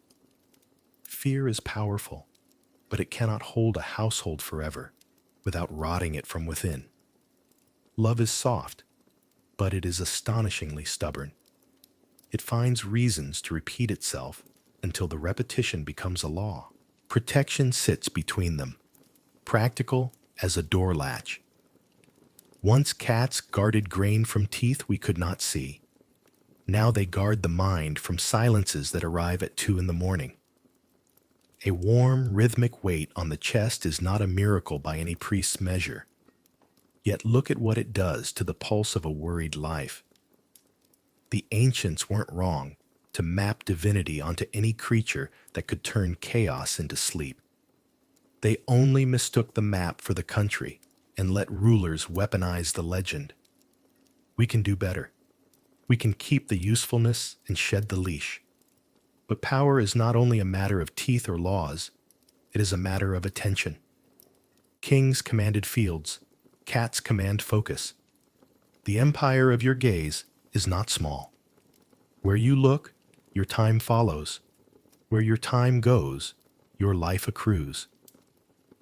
A creature able to summon your eyes at will, by stepping into the doorway of your day, by tapping the edge of your grief with a paw, exerts a sovereignty that outlasts many crowns. History proves the point without poetry. An army lowered its bows because whiskers moved in the wrong place. Today, a meeting pauses because a tale appears on a screen. The stakes are gentler, the mechanism the same. We submit happily because the submission costs us nothing essential and purchases a moment of being the kind of person who chooses mercy. That is a currency kings rarely mint. Still, the old questions remain. Are we fooling ourselves, cuddling an idol while telling stories about love to hide our fear of loss? Perhaps. But perhaps worship was always the practice of holding more than one truth without letting either devour the other. You can know a legend was engineered to control and still feel your breath steady when a cat occupies the threshold. You can refuse to let symbols disarm justice and still refuse to send harm through the air because an animal, bewildered, has wandered where your violence aims. The difference is not in the feeling, but in the stewardship of it. In place of superstition, responsibility. In place of spectacle, care. The goddess, if she exists at all, might prefer that liturgy. And as for smallness, the world is moved by levers the size of hands. A word whispered in the right ear. a coin placed in the right palm, a germ invisible to the best light. These tilt kingdoms. Why not a cat? Small things wield power disproportionate to their mass when they stand at a hinge.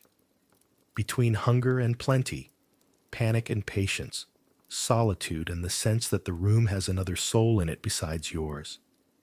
Their dominion is not over laws, but over the climate of a day, and days become years. That is where most lives are won or lost, so we do not need to choose between temple and living room. We can admit that divinity, when it visits at all, prefers ordinary disguises, not thunder. A soft insistence, a reminder to feed what feeds you, to keep the edges clean, to measure authority by the quiet it secures rather than the noise it makes. If a god is what steadies the hand that would otherwise shake, calls the arrow back to the quiver when anger would triumph over wisdom, or lets a tired mind rest without bargaining, then the little guardian on the windowsill is God enough. We still sleep under their eyes. We still make room for their paths. And when they ignore our calls and take the long way around the house, we remember what the old stories were trying to say before rulers learned to bend them. You do not own what steadies you. You serve it with care, and it answers with presence. That is a covenant fit to outlive kings.